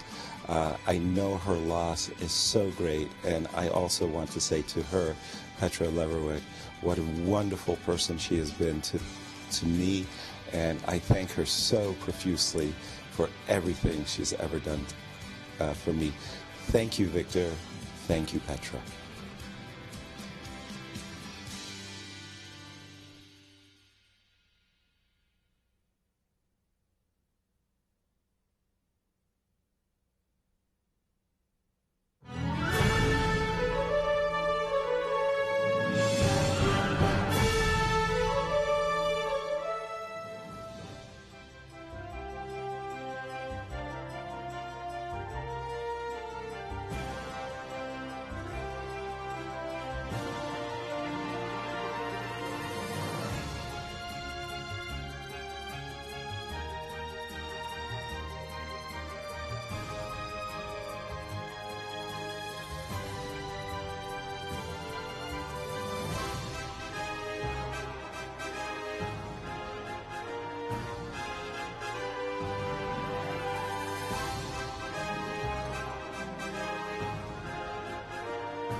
welcome back to our coverage of the Grand Chess Tour. Our world champion looks like he may just run away with this thing, but it is blitz, so anything can happen. Yeah, but he's really putting a signature mark on this event. He has his second black running, having just defeated Vachier-Lagrave. He'll be facing Maxime Vachier-Lagrave, and that'll be our marquee game for this round. Right, I mean, MVL, an excellent blitz player. We saw him take down Hikaru Nakamura earlier in the first round of this blitz. Exactly. So this will be a big test. And Eric, do you think Magnus is going to string another one together? MVL is certainly one of the players in the field who does overpush. He takes as much risk as possible. So this game is very likely to be decisive one way or another. Magnus is looking for revenge for the loss yesterday, though. So I think Magnus will string another game here. All right, and we see the players as they get ready for action. I was going to say, Maxime needing a win to stop this runaway Magnus train. And look at them go between Vladimir Kramnik and Veselin Topalov, and we do have moves. Maxime needs to create an imbalanced, sharp position. I mean, he's generally just not going to outplay Magnus from a slow maneuvering sort of setup. Although we have a Bogo Indian. And now this is a very sharp variation that white goes e4, I believe. Yes, e4. Oh, e4, Magnus d5. playing d6. Well, that's typical for him, avoiding the sharpest theoretical line. Exactly, but okay, White's has supposed to, got some nice space with his big center of pawns on e4, c4, and d4. Yeah, it's the kind of thing like if Black were to play this opening every game, a lot more people would play d4. Exactly. I mean, right? Well, Magnus switched it up with a stone wall to stop that pattern. Exactly, but he had played the Bogo Indian yesterday. And then we saw Bishop d2 instead of Knight d2. And he equalized very, very comfortably, and even went on to win. That's right. So we see him play so he might have some special ideas here. We see him play c5, d5. As we know from Magnus, it's not all about getting the best opening possible. It's about making your opponents uncomfortable, especially in blitz. And he's played Knight d7 and MVL quickly castling. But if it's going to be a Benoni type of game with e6 takes d5, well, this bishop really looks strange on e7, so he's brought it back to a check Benoni position with his dark squared bishop on e7, not g7. I think Magnus wants to play knight e8, g6, maybe knight g7, that sort of, Spanish sort of structure. But for sure, this is supposed to be better for white. Giving up all this space is not the best, although you have to be quite precise if you're playing white. Well, two things catch my eye about this specific position is that the knight on d2 is passively positioned. Normally, it's much better on the c3 square. And the second thing is white has already committed his king to the king side. a5, mixing things up by Magnus. They traded. And he takes a5. I think that indicates you want to play a4, maybe a5 yourself as white, and try to put pressure on b7. But it's certainly not the positional move, but... Well, basically... that's exactly what MVL is doing. MVL was committed to playing the move a4. Now we're expecting the maneuver you mentioned, Eric, trying to bring that knight to g7. He chose knight h5 as the starting move, which I think is fine. And he has provoked g3, which is a useful provocation because it means that in the future we may very well see a bishop h3, bishop c8, h3 landing on the board. Knight e1. You know what? Maxime versus Magnus. Doesn't that sound like a superhero battle? It does, doesn't it? Watch out, Marvel Comics. That doesn't even sound real. Knight g7 and knight g2 as both players are preparing f5, their blades. f4 might be on the board. Absolutely. Well, I think f5 is a kind of a key move that Black absolutely has to get in. But he didn't play it. Magnus slow played it with knight f6. Magnus slow playing it. What a surprise. Yeah. And again, this knight on b3 is not making a very big impression. When the knight is on c3, it often sticks itself on the b5 square, attacking d6 and c7 squares. f2, f3. I'm not sure I really like this way for Maxime. Bishop h3, rook f2. I actually like this move very much because rook f2 is eyeballing the opportunity to come over here to b2 and pressure this pawn on b7 But on a good day. Magnus preparing f5? So Magnus first wanted to develop his bishop to h3 before getting it in f5 and knight e3. Well, again, a very strange play by white. I'm not a big fan of this position for white. I like the move f7, f5, and given a choice, I prefer black. He's got it in, bishop f1, trading on the f1 square, bishop f1, queen f1. And now, the big move here, if I'm black, is I really want to play the move f5 or bishop e7 to g5. Bishop g5, that's what Magnus started with.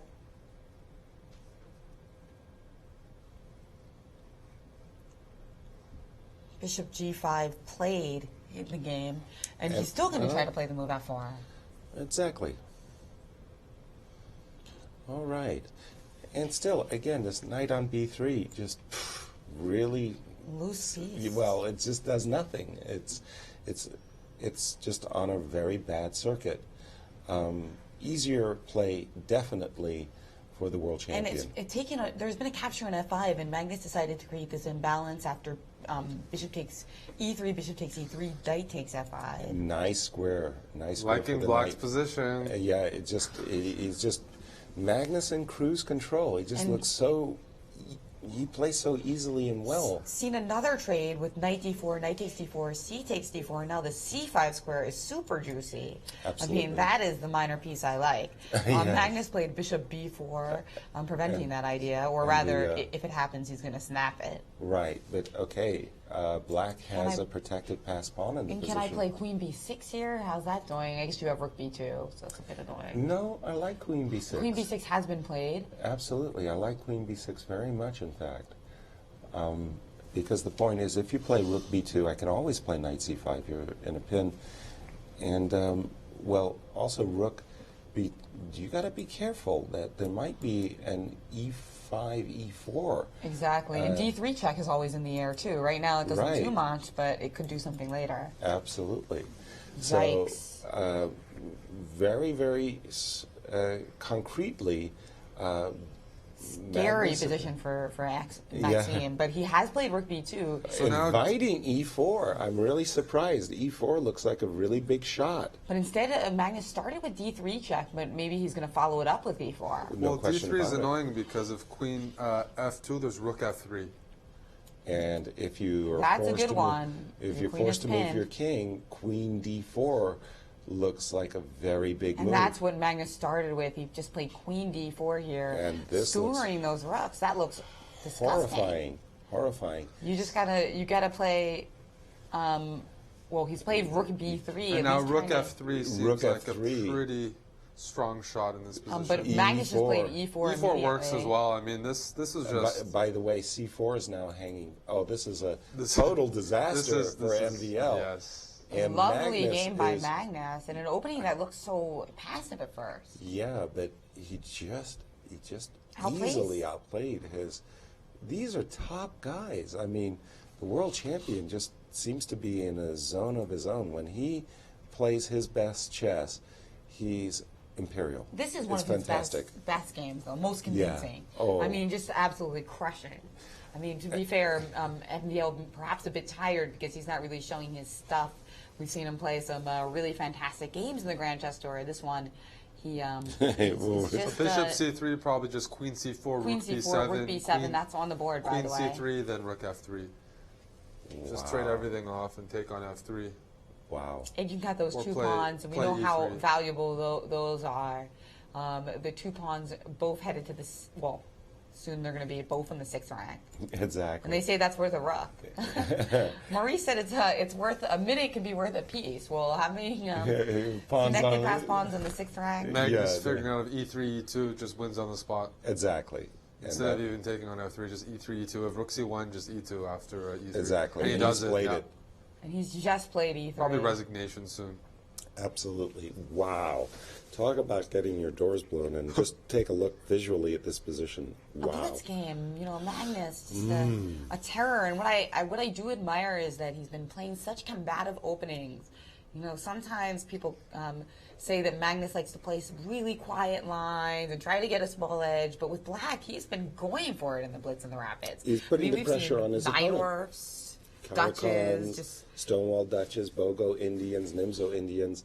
Really, really impressive play in this event. well, there's lots of less ambitious lines to play against the Bogo. So of course Maxime also getting the credit for playing such an ambitious line, but I don't know if we can give him that much credit. Indeed.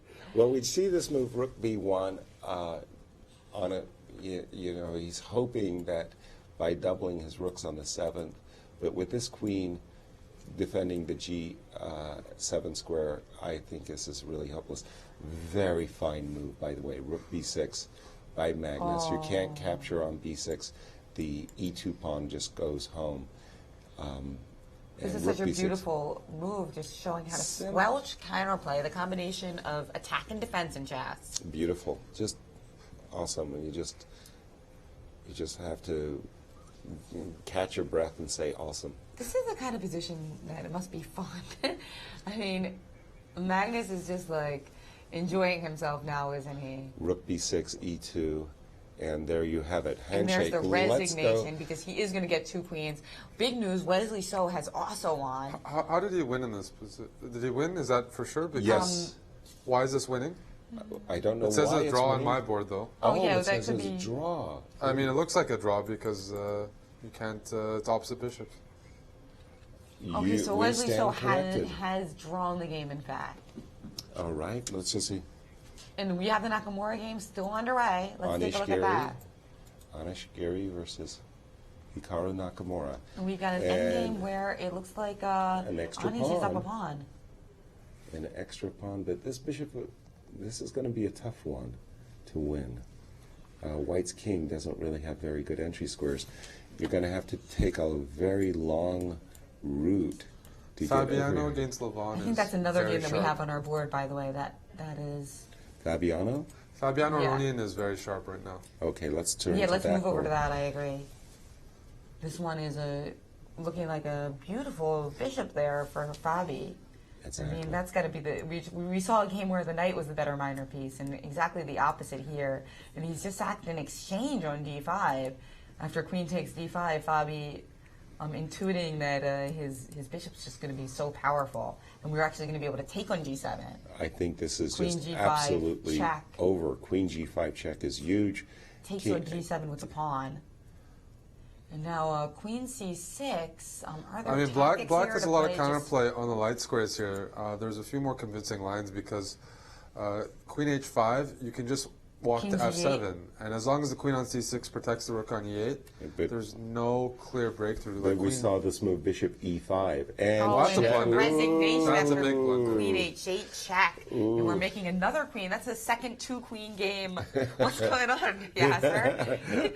well, it's the round for the ladies, isn't That's it? right. With this move, Or for the men. Bishop E5 protecting And the last game pawn.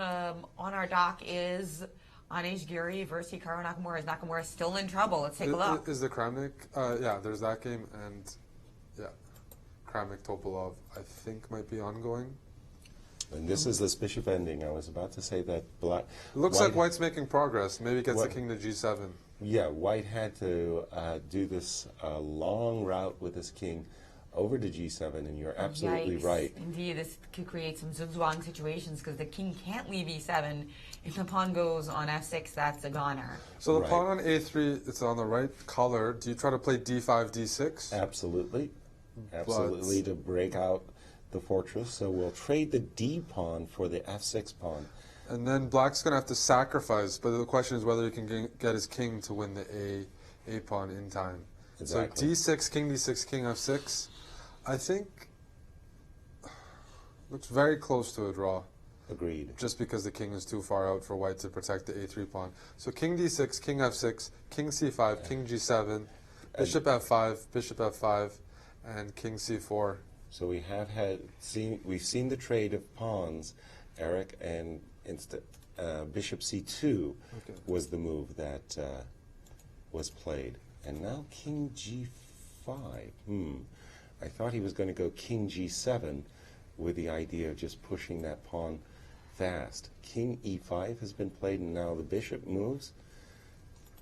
And now what happens if bishop f5, king d4, and I just want to walk. I think that's a draw. I think that's a draw because I'm going to get my king and to he's either played it. b2 or b3. You can't stop both. He has played it. Bishop f5, king d4, and it looks like black is in time to trade off the last pawn and claim a draw. So a big escape, I think, by Hikaru. That's important because Hikaru still has a chance to put together some wins, but he really needs to at least keep an even score, and this will keep him on even. Exactly, king c3. So that if he gets a last spurt at the end, it'll still be worth something. Ooh. And we do have Nakamura saving the draw there against Anishigiri. Well done. Indeed. But Magnus Carlsen, a runaway train. It is the Magnus show. He was fantastic in round 2, where he swept the rapid chess results 4-0, and he's put together a fantastic run. Let's get impressions from Belgium with Maurice and Alejandro. Well, from contenders to pretenders, all the players who were chasing Magnus have not been able to do anything at all. They've all lost at least one game. I think they've each lost a game so far. And Magnus, on the other hand, has won 3 games in a row. I mean, he simply distanced himself from the field, and it looks like it's all over now. With 5 rounds left, there's got to be an epic collapse for Magnus to actually not win this event. Mathematically, it's not over, but man, Magnus looks so consistent, so good. Every game, he's just putting it out there. He's just definitely showing he has the best chess. Whereas the others, they seem meek in their chess. They're not playing the best. They're missing opportunities, and they're just making a huge difference in the standings. Even the fight for second place doesn't look convincing the way they're playing right now, the other players. And Magnus certainly looking like a star. There's just one game Wesley So had versus Anand, and this game he had a golden opportunity to win the game and missed a very powerful shot. He came up with a brilliant idea but was unable to follow it up. Here in this complicated position, Anand probably thought he was okay. He's attacking the knight on f3. He sacrificed the pawn earlier on f5, but he'll get it back. And here So came up with this excellent idea. Knight takes g5, which seems like it blunders a piece, but he saw further ahead. Knight takes g3 is check, so you have to recapture with the f-pawn, and then pawn takes g5. And it seems at the end of the day, white is down a piece, but there's this important point. f6 check, exploiting the fact that the king is so weak, bringing in more pieces to the attack, eliminating some of the defenders. This is an awesome move. If the rook takes f6, rook takes f6, king takes f6, this was the key position in which Wesley had to find the killing blow to continue the attack and take the full point. Had he played the move queen to h5, which is probably one of the only 2 candidates I can think of. Threatening mate on f7, by the way. Yeah, the game would have been over. You simply bring the rook over on f1, the next move. The bishop must block on f5 at some point, but then you add more fuel to the fire with either knight e3 or g4. Let's take a look at some of those variations. The key move everyone would wonder about is move d5, but of course, here comes this rook, and it's just tremendous attack with the bishop to f5, and now the knight, and you can see all the pieces hovering over that king. If you dare to take this bishop off the board, well, here comes the queen as well, and you're just getting tossed to the wolves with all these captures. Definitely, you can see that none of these pieces are defending the king. It's going to be crushed by a queen and a rook. It's just simply too much material attacking. This was the golden opportunity for Wesley. He still had other chances further down the game, but they were much, much more complicated. He thought he had to go into this opposite color bishop endgame, which even though he was up 2 pawns, he was unable to win. Absolutely. So it just looks like it's the Magnus show right now. The other players will be struggling for second place. Now, that said, Magnus, because he's not playing in the Sinquefield Cup or the London Chess Classic, he's not really going to be a contender for the Grand Chess Tour title. So second place here will matter. It's almost going to be like a first place finish. So they want to finish strong, these other players. So we'll be taking a look at more of their games to see who will get those points as we think about the future of the Grand Chess Tour. Thank you, gentlemen. And that was a crucial point there for Wesley So, as we can see in the standings. Jennifer, Magnus a 3-point lead. Wesley So in second, and he could have really put his print on second had he won against Fishy. He missed an opportunity. Still all up for grabs for second, it appears to me. It's crazy how, again, except for Magnus, nobody has a plus score that's very big, right? Nakamura, Kramnik, Aronian, they only have +1. Right. It's really insane, and that's why Magnus is so dominant, and he's catapulted to a 3-point lead. Yes. Eric, your thoughts? It's just an absolute pleasure to watch Magnus in the zone. I mean, he's not giving his opponents any chances in these strategical positions. So if this continues, I mean, we might just have to watch some of the other players battle for second, third, fourth. Yeah. But yeah, it's he's getting the positions that he excels in, and people are not able to handle that. So it's just Magnus in the zone, and nobody can stop him. And lovely chess to watch such great moves being played so quickly, like Rook B6. It's fun. It is fun. And we are going to be back for more from the Grand Chess Tour, where Magnus looks like he's running away with it in just a few minutes.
Hello and welcome back to our coverage of the Grand Chess Tour in that beautiful playing hall in Leuven.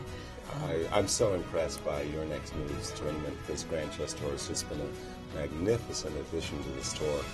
And now that we're 4 rounds into the blitz, we see Magnus Carlsen is just playing crushing chess. He's in his zone. Yeah. And he's very hard to match up with. In fact, here he is. He's playing against Vladimir Kramnik. Is he going to get another win? We'll find out. But we're also going to be keeping an eye on Nakamura versus So, the 2 American stars. Nakamura traditionally the better blitz player, but So having the better tournament. So who's your pick in this event? Well, in this game? Yes, exactly. Hikaru's having a difficult time. Wesley in second place. This will be our game that we follow as we get started here for this round. And really, Wesley needs to score in this game to keep his second place position. And we have a quiet E3, Queen's Gambit declined. C4 just been played by Hikaru, and C5. Keeping it symmetrical. Keeping it symmetrical. You can't do that forever, though. As many children who learn chess learn. And when it looks like we're about to see an isolated queen pawn position coming, well, no, Hikaru's decided to definitely give the game a different take, and he's played the move E4. Sharper feel So now all of a sudden. Knight C3, you take on D4, play Bishop B4. Yeah, there's been a queen trade, however, after takes on D4. Queen takes D4. I'm expecting the queen trade, I should say. And then A6 probably seems normal. Queen takes D4, knight takes D4, bishop B4 is a little bit more ambitious than simply... What happens if knight A5, sorry, knight B5 in that variation? Yeah, exactly. And then knight A6. But he has played your move, Eric, A7, A6. That is to say Wesley has. Now I like the simple move F2, F3, just fortifying the center. And from the webcam I can see that was Hikaru's choice as well. The idea is to keep this knight on F6 under lock and key, thanks to the structure E4, F3. E5 seems like it might happen here. Trade off the dark sword bishops for black would be an achievement, because otherwise it's a pretty nice structure for white. Bishop C5, bishop E3, knight C6. Okay, what played quickly? Knight C2, dropping back, or even castles long would be my choices as white. Well, if seems you're gonna play fairly, knight C2, fairly why not just play? Oh, okay. Even knight C2. Fairly even, yeah. Yeah, trade of bishops on E3 has been played, and now King E7, and again, well, there's a. No, I don't think it's. I'm thinking that there's a little something to try for knight C4 to B6, but I think you have to preface such a maneuver with A2, A4, not what Hikaru Let's play rook wanted. C1 here. Played rook C1. Rook D8, maybe knight A4 we're going to see, and knight B6. Yeah, knight A4, knight B6. It's a little bit, at least there's some play in the position for white, but there's really not much going on here after knight B6, rook B8. As played. Yeah, I guess bishop E2, king F2, you don't want to castle as white, keep your king close to the center, because there's not much reason to castle or hide the king. Exactly. So again, we're going to easily imagine that after developing move like king F2, bishop E8, bishop E2, knight D7, some pieces are going to be traded off. The chopping block on the D file as well as the B6 square looks, again, very tame. With the exception of Magnus, I mean, he's just blowing the field away. Everybody seems to be playing it very tight, Eric. Yeah, I agree. There's 2 players, though, I wanted to focus on. Anish Giri and Nakamura, they both had very disappointing blitz events, especially Anish. In either event, he continues to draw out. I don't know how that's possible. He could play a spoiler right now because he has a dynamic position against Leuven Aronian with black, 2 bishops, down a pawn for compensation. But no matter what position he's getting, Anish Giri is finding a way to draw. But this game he could really make a big impact on the standings and play a spoiler alert. He's got 2 bishops here, got the open G file, has very reasonable compensation in my mind. So I think that might be a game we might switch to. It's not even just a spoiler alert, Eric, because those standings at the bottom are actually pretty tight. If Anish wins this game, he could leapfrog over Veselin Topalov. He's creeping up on Kramnik. He's creeping up on Hikaru as well. And there we see the standings. It's pretty important for Anish to get out of the basement by winning this game. You know, just by winning one game, he goes up 3 places. Wow. Potentially. Of course, there's some players would have to lose for that. Exactly. But he goes up a couple places. Big important for Anish not to finish in last. Because finishing in last with -2 or something, like, that's kind of unfortunate. It's unfortunate, but can't they just throw that result out, as you mentioned? So the difference between last and second to last might not have any impact on Grand Chess Tour standings, although rating these guys care about. Exactly. In the game of the Veselin Topalov, Fabiano, looks to me like Fabi's got a really good position. I like what he's done for this game. I can easily imagine bishop f5, bishop g4, very irritating moves, and Fabi's got this great square on c5 for his knight. So I really like what he has done in this game. Let me just take a look at that Anish position, because that is actually the more interesting of all the games so far. I have this situation on the board. Rook on g8, making it very, very awkward indeed for Leuven to develop his kingside pieces. That's not the only feature of the position, of course, but that is a key one. Yeah, that it's hard for you to make exchanges with knight takes d4. Right. I don't want to really help black get this bishop to b4 with a check. So Anish Gary doing his best to create chances for himself in this. Otherwise, Magnus slightly better against Kramnik, but very, very drawish there. Anand MVL looking, well, MVL's, Anand is up a pawn, but there's rooks and opposite bishops on the board, so he's pushing. Right. Just flipping back to what we had hoped would be a marquee game between Hikaru and Wesley.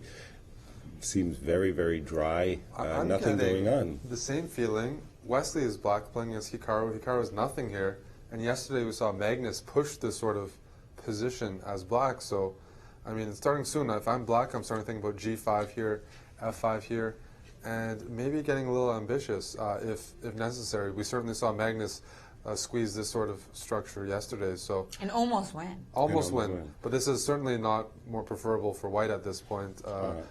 On the contrary, I definitely agree with you that after moves like b5, which happened, and e5, cementing this knight, and at the same time this bishop on f1 looks poorly poorly on that square. And we see b5, h4, e5. Black's for choice. I think better minor pieces. Yeah, black is simply for choice. Hikaru getting nothing with d4. I mean, maybe he has to play e4 again or c4 because he is getting these symmetrical positions that he clearly isn't that comfortable in. Well, let's stay with this game then and see if Wesley can do his best Magnus impression.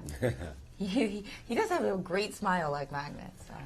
And a very good move, bishop to e6, just keeping this bishop on f1 passive. An exciting thing in the Magnus game, he might be pulling a Nigel Short and king walking. Put it on your board. Yeah, I got my board over here. Magnus Carlsen as white here, walking along the dark squares. And in a perfect world, I'm going to play king g5, king h6. There's that famous game Short against him on. Black is going to have to play king h7 at some point. But this is a good endgame.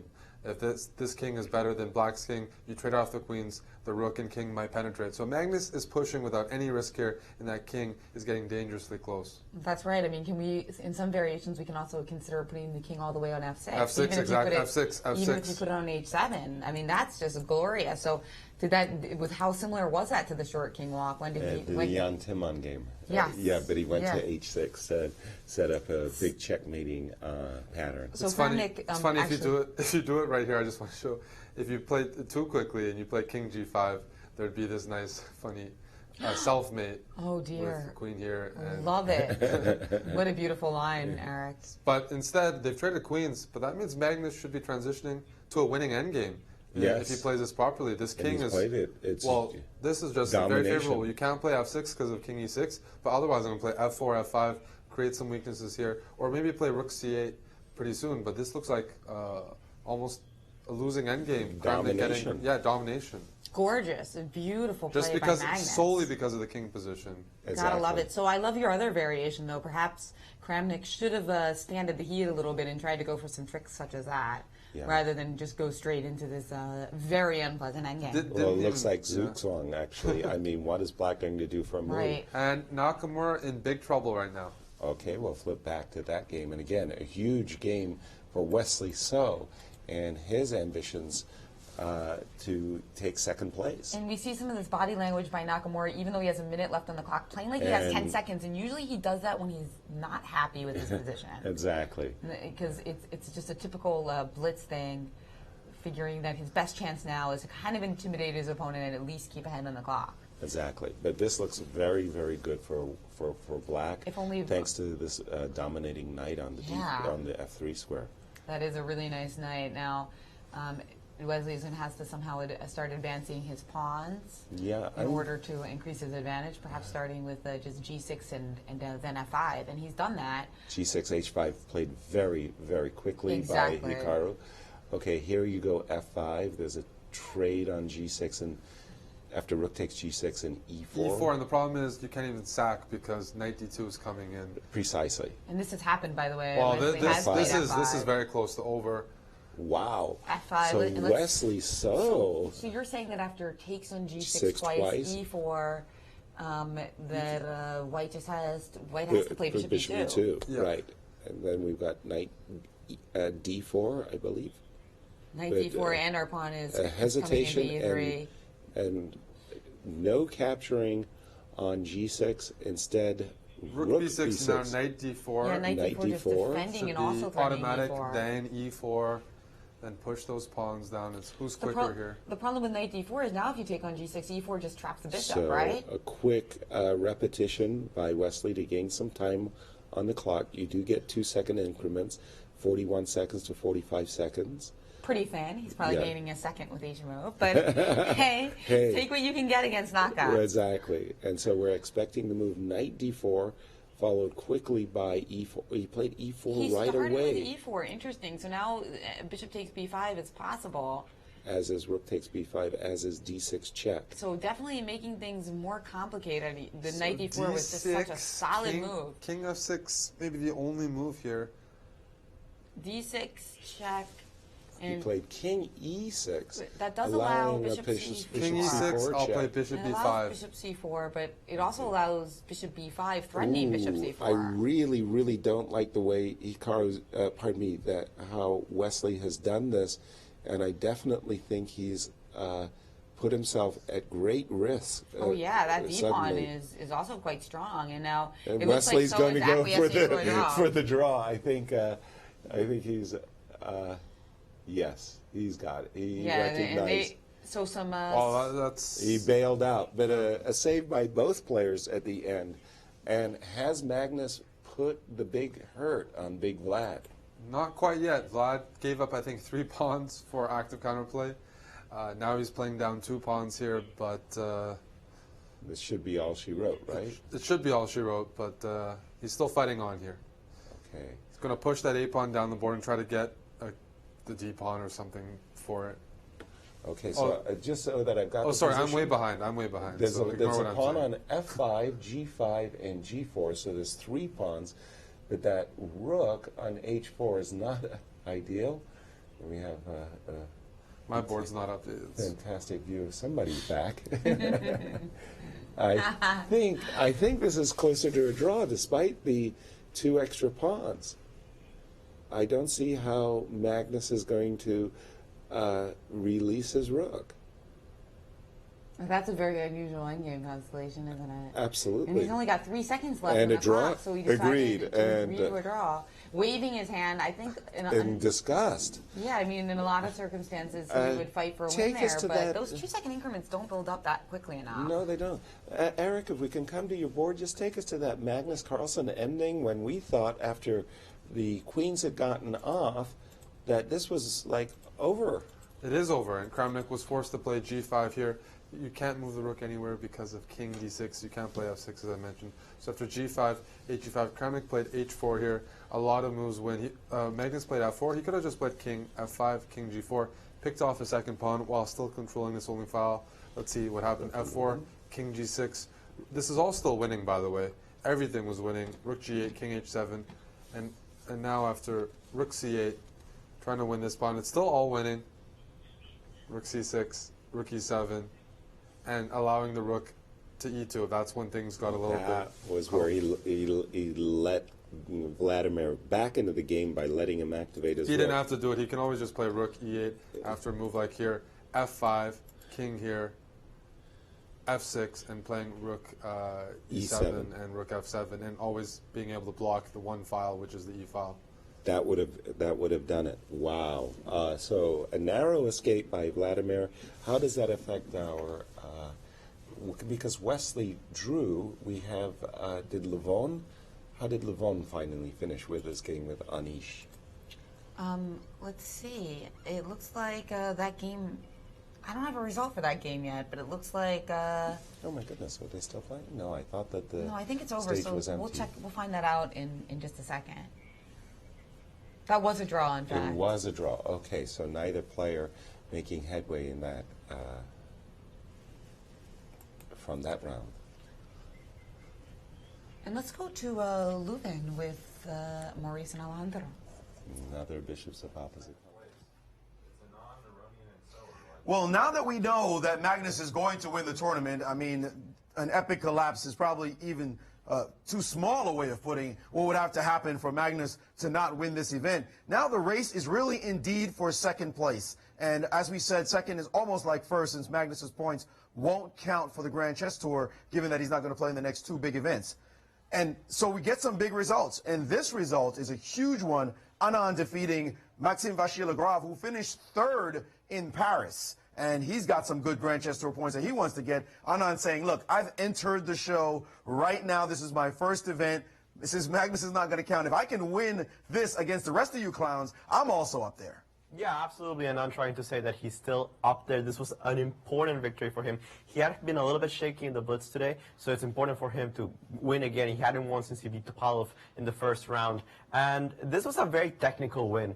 You see in this position that White is really just up a pawn after the trade. Queen takes here, queen takes e3, bishop takes e3, rook takes e6. But it's a very complicated technical task. Opposite colored bishops, very active rooks by black, a better pawn structure. In the end, this is very difficult to win. But Anand, very precisely, step by step, outplayed Maxime Vachier-Lagrave and won in an opposite bishop color endgame. Yeah, that's important. Again, Anand looking to get all those points for coming in second, but in essence coming in first place. The other 2 games were drawn. That is Wesley So's game, where he had a real chance there, and also the game with Aronian. So those are the 3 that are really jostling for second place / first place right now, as Magnus is just making it look like, okay, so what? I drew against Kramnik when I should have won. Big deal. He's definitely going to win this affair. Thank you, gentlemen. And let us consider from Paris how many Grand Chess Tour points and what's at stake in terms of Grand Chess Tour points. Because remember, Hikaru picked up a bonus from Paris as well.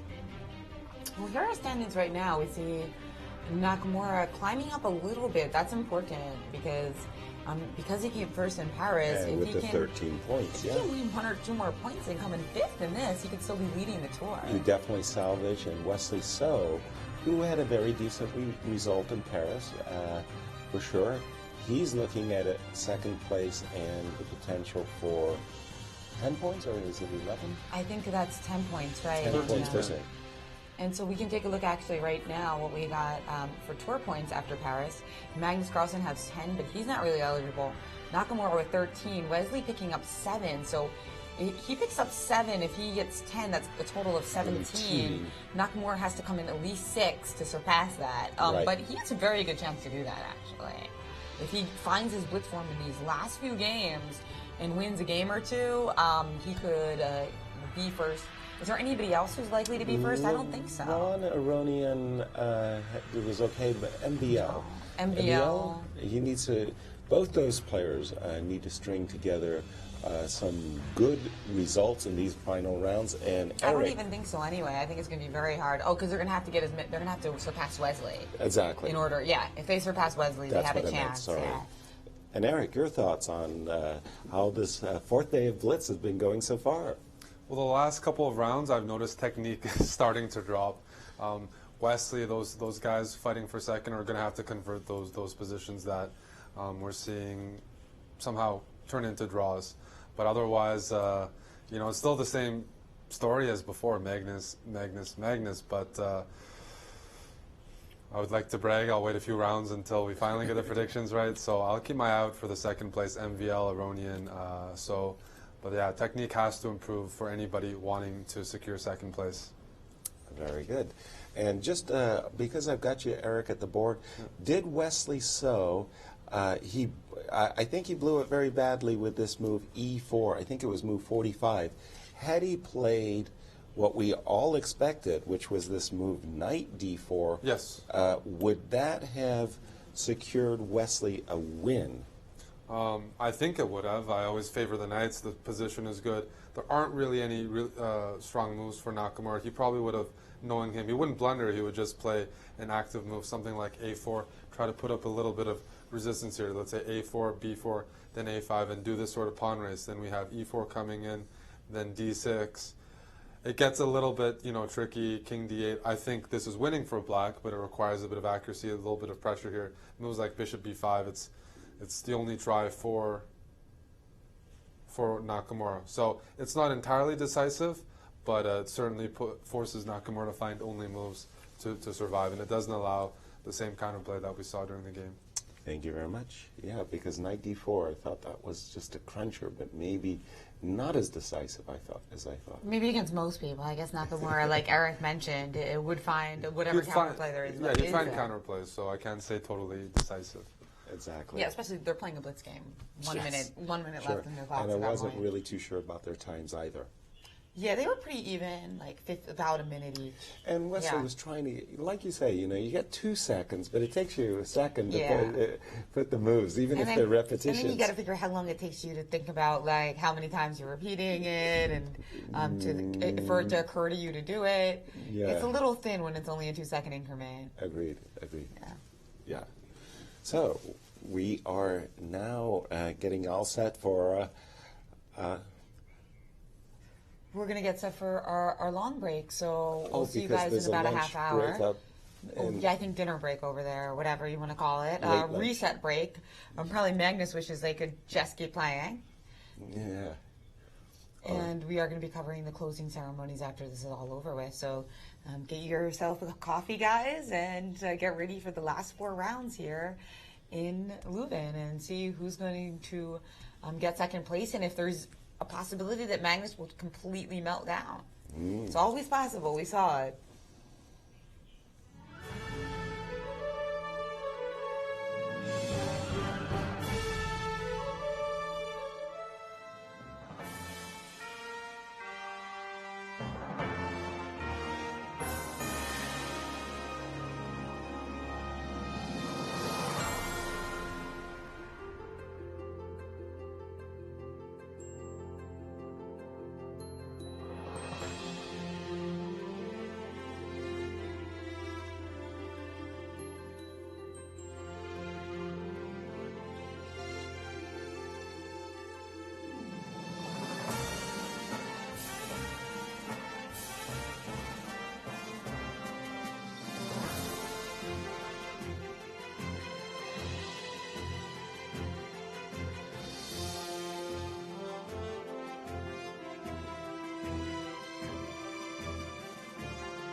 Hello everyone, and welcome back to our live coverage of the Grand Chess Tour from Leuven, Belgium. Here we see a beautiful shot of the playing hall and spectators in this 15th century town hall from Belgium. We've got a runaway winner. The Magnus train is performing on all cylinders. He's just playing great chess, dominating chess, and the big question is who's going to take second place. We have a marquee matchup going on between Wesley So and Leuven as they're getting set for play. And as we can see from our standings, Wesley So has a slim half-point margin. Jennifer, what's your take? Well, yeah, it's just it's astounding to see Magnus Carlsen perform so well, and it's also outstanding to see that everybody else is performing okay. Yeah. Nobody's tanking and nobody's soaring except for Magnus. And well, let's go to Belgium for some comment. Well, the players are extremely relaxed. We saw them play some casual blitz with Lawrence Trent, who's always at the center of some kind of nonsense in this place. But they're very relaxed now. It looks like Magnus knows all he has to do is play well for this round, and he should run away with the tournament. And we're hearing the bells toll once again. We always hear it in the town square. Gives a sort of ominous feel to the place, but we certainly enjoy and have enjoyed our stay here. Definitely the players enjoying a little bit of time off between rounds. 30 minutes was the break. Pretty much everybody went outside, even though it was raining. They decided, hey, I want to get some fresh air. Some of them got some food. A couple played some blitz matches. And, well, they know that getting into a tournament that's this long, they can't stay in the same room all the time. They have to clear their head. All right, so we are going to take the commentary this time around. There's some technical difficulties in the studio, so we're going to focus on this game between Wesley So and Leuven, a critical game for the standings because, after all, Wesley is in second place, Aronian only a half a point behind him, and this game could mean quite a bit for the standings in the event. And I'm seeing our board now suddenly. What did you do, Alejandro? You touched. I tried to update the game. Update the game. That didn't help. We're going to throw it back to you guys just for a moment while we fix this board, and then we'll get right to the games. I have moves. We actually are getting moves over here, it seems. And it's a Marshall Gambit. A Marshall Gambit. That we haven't seen much of in this. It's a favorite of Leuven. Aronian has a lot of experience on the black side. It's been a big part of his repertoire throughout his whole career. And let's just go, I'll do it very quickly, the Marshall Gambit. We've seen a lot of Marshall-esque type of openings here, but not a strict Marshall. So yes, black gives up a pawn for this great activity. Quick development, bishop g4, queen f1. So knight d2, and let me get caught up with the players. A very theoretical line, and that's why you see them playing so quickly, and particularly Wesley, who's got more time than he started with. And trust me, this bishop f4 move, as spectacular as it looks, I'll bet dollars to donuts that it's all theory still at this point. Right, so you can't take the bishop. That's the assumption. You can't take the bishop, presumably because of, well, should I guess knight takes f4? So queen g6 check immediately. There is queen g3. So starting with knight f4, now prohibiting queen g3, so that next move, if we play queen g6 check, we'll be able to play knight e2. Right. So how would you defend against that? Pardon me. Do you have to play like knight e4 or something like that? Well, the problem with knight e4 is queen takes f3. Exactly. And oops, I think that's all she's wrote. Because we're just running knight e2, almost checkmating. Exactly. If I go bishop takes d5, it's going to be one of those bishops of opposite color positions where, thanks to the light squares, black has sufficient compensation either after queen takes or e takes d5. Not much of an extra pawn in that position. So let me just Wesley thinking for over a minute in this position. I was mentioning that he had more time on the clock than he started with before this move. Right. Now he's absolutely in the tank. So, again, betting dollars to whatever kind of lovely pastries we have over there. And we had some good pastries to start the day. That's right. And it looks like Wesley's no longer in theory. And he has played a move. Well, it's either queen e2, yes, which Indeed, is what he has played queen e2, and then after bishop e3 check, shuttling to the corner. Right. And now the big question is, should black play rook e8? I think but so. He is putting his pieces into some kind of awkward pins. Knight F1. So rook e8, I still can't play knight e4. I'm dying to play this move, man. No, I bundle my pieces, but you have just rook takes e4. Yes, that is. If you play rook e8. Right. Yes, I was just saying rook e8, knight e4. What you were mentioning, Jennifer. Rook takes e4 is, oops, that's a mistake. That's the end of the day. So rook e8 hasn't been played yet by Leuven now. So Queen h6 is an alternative, although rook e8 seems. Okay, so Eric, go ahead, take it. The alternative is queen. Maybe queen h6, try to just be annoying. Well, no, I mean, it's a very very hard to move. unusual way of pinning a bishop on c1, isn't it? You're never annoying, Eric. That's his middle name. And so after bishop, after queen h6, how about bishop takes d5? Yeah, bishop d5, cd5, And knight b3, I got knight you. b3, now I play rook e8. In this moment, And I'll probably want to play. if I trade, or bishop d2, no, I'll trade on e3. Bishop Well, takes I'll play rook e6 to get out of the win. So bishop e3, rook e3. rook e3, and, And after then queen d2. queen d2, queen e6. Looks Yes, like sufficient queen e6 compensation. is the idea. That's right. Yeah. Yes, and we don't have a sufficient protection of But the he's played rook e-file. e8. He So did play rook e8. Also a very tempting and natural move indeed. Yeah, no, rook e8 was probably the most natural, but queen h6 would have caused, definitely have caused some problems as well. So after this move, rook e8, Eric, what do you reckon is the... Knight f1, because Knight they're... f1. Knight e4, as we I don't saw, see another doesn't move.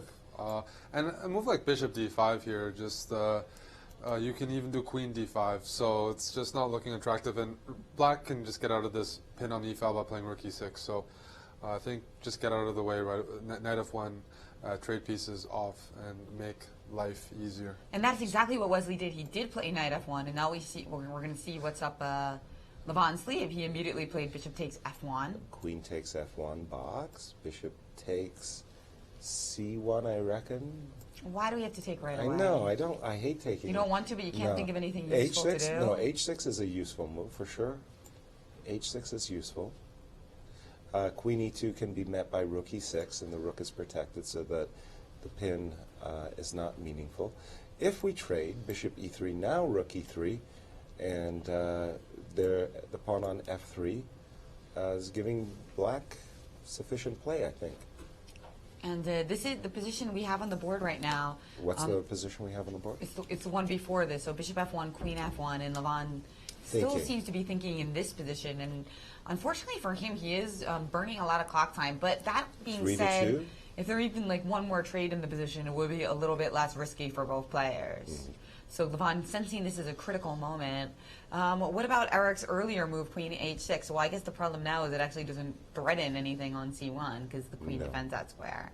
But it does have the idea, let's say queen h6, if you try to trade everything off, bishop d5, cd5, black just wants to control the e-file as a form of counterplay. So if I trade like bishop d5, cd5 after queen h6, then bishop e3, black would be able to play queen e3. And we see immediately, by the way, this move that I didn't want to play, Leuven has simply captured on c1, and we see a quick recapture. Bishop takes c1, rook takes c1. Forced capture, exactly, because and now we predict that Leuven is just going to seize on the f3 pawn for counterplay here. Something like rook e3 certainly looks the most attractive, doesn't it?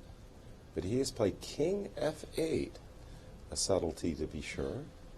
Just a quick note, Magnus is close to winning against Fabiano. Yikes. Wow. With black, strategically speaking. Wow. So, Well, for all of the efforts that White has made, he still remains a pawn to the good. I would think that a nice little move like queen f2 at this moment. Played, in fact? Okay. And Wesley's got 3 minutes to Leuven's 1. nice. So Leuven could be very much in trouble here. The problem with the marshal is you need to rely on memorization so much, so it's unclear if And now Leuven has made G6. a slip up, but it doesn't seem consistent to play king f8 and g6. What do you make of that? I feel like White has a good pawn structure, pawn up, and I'm not seeing enough compensation. King g1, like even the endgames, if you give the pawn back and play rook e1 at some point and give up f3, bishop should be better than the knight. G6, king G1, both on the board. Right. And Leuven going down Leuven going to 30 seconds. Wow. Whoa. It's a very dangerous situation here for Leuven. But if we want to take a quick look at our world champion, you mentioned, Eric, that he's very much on top in this position. And boy, that knight on d4. It's a monster. It's I mean, a monster. I would swipe right on pretty much every position Magnus has had today. Hey, Eric, you swipe right on everything, don't you? Well, this is definitely domination. Let's see if on second place, this game is likely to decide the second place standings. Wesley So, pawn up against Anish Giri. Can he maintain his extra pawn and just drift closer and closer to technical victory? Yes, indeed. So Magnus, just a beautiful play today.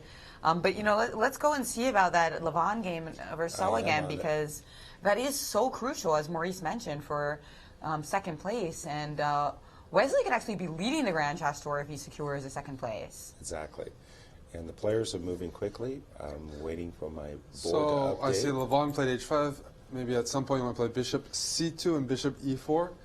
And I'm just sorry. I'll just switch back and forth between the two boards to refresh. yeah, my bishop board. c2 and bishop e4 maybe. Bishop Oh, b3. He's played c4 now. Okay, so he's played c4, which and now he's maneuvered his bishop to f1, where it does some job of potentially defending the pawn on f3 and the squares around the king. Mm-hmm. And after bishop f1, did we get a move? I think we Yeah, saw we got rook rook e6. e6. And followed by Wesley on move now. Wesley on move. So Wesley would love to somehow relieve the pressure here. I can say but- one thing, the engines certainly did not like c4. They preferred keeping the pawn structure intact and And he played massaging it. h4, g5, and things are I like what heating Leuven is up. doing. Very, Very, Leuven, very- active knight, active rook, and And now the king is also Profile. exposed. I mean, he can, Well, hold on. I would play hg, queen g4, rook e1 if I were white, seeking to... then h4. Whoa, we have moves that I don't have on my board. yeah, that's right. I think we have hg5, queen g5, Yes.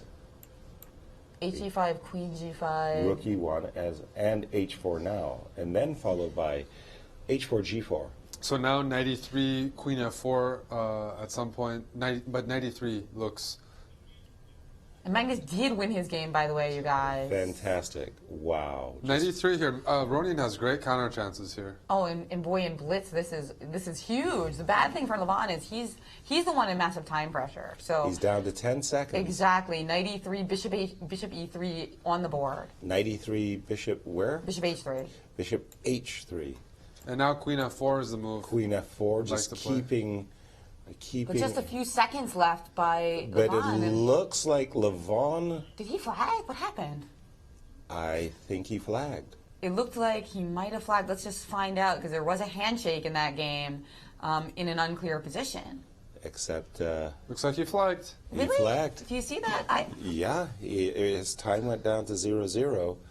Wow, so that is a huge result. What other games do we have, Eric, in progress? We have Nakamura against Anand and Kramnik MVL. Oh, Nakamura Anand just finished. Kramnik MVL. MVL is converting a Looks winning like- position as black. Looks And- like Nakamura lost, by the way. No, it was a draw, guys. Oh, it was Yeah. a draw. I thought I saw the Kings go in the same squares, but it also looked like Leuven could have flagged. So Okay. that game, just a draw, very impactful for the standings if either player had won. And we're watching the game between Vladimir Kramnik and MVL.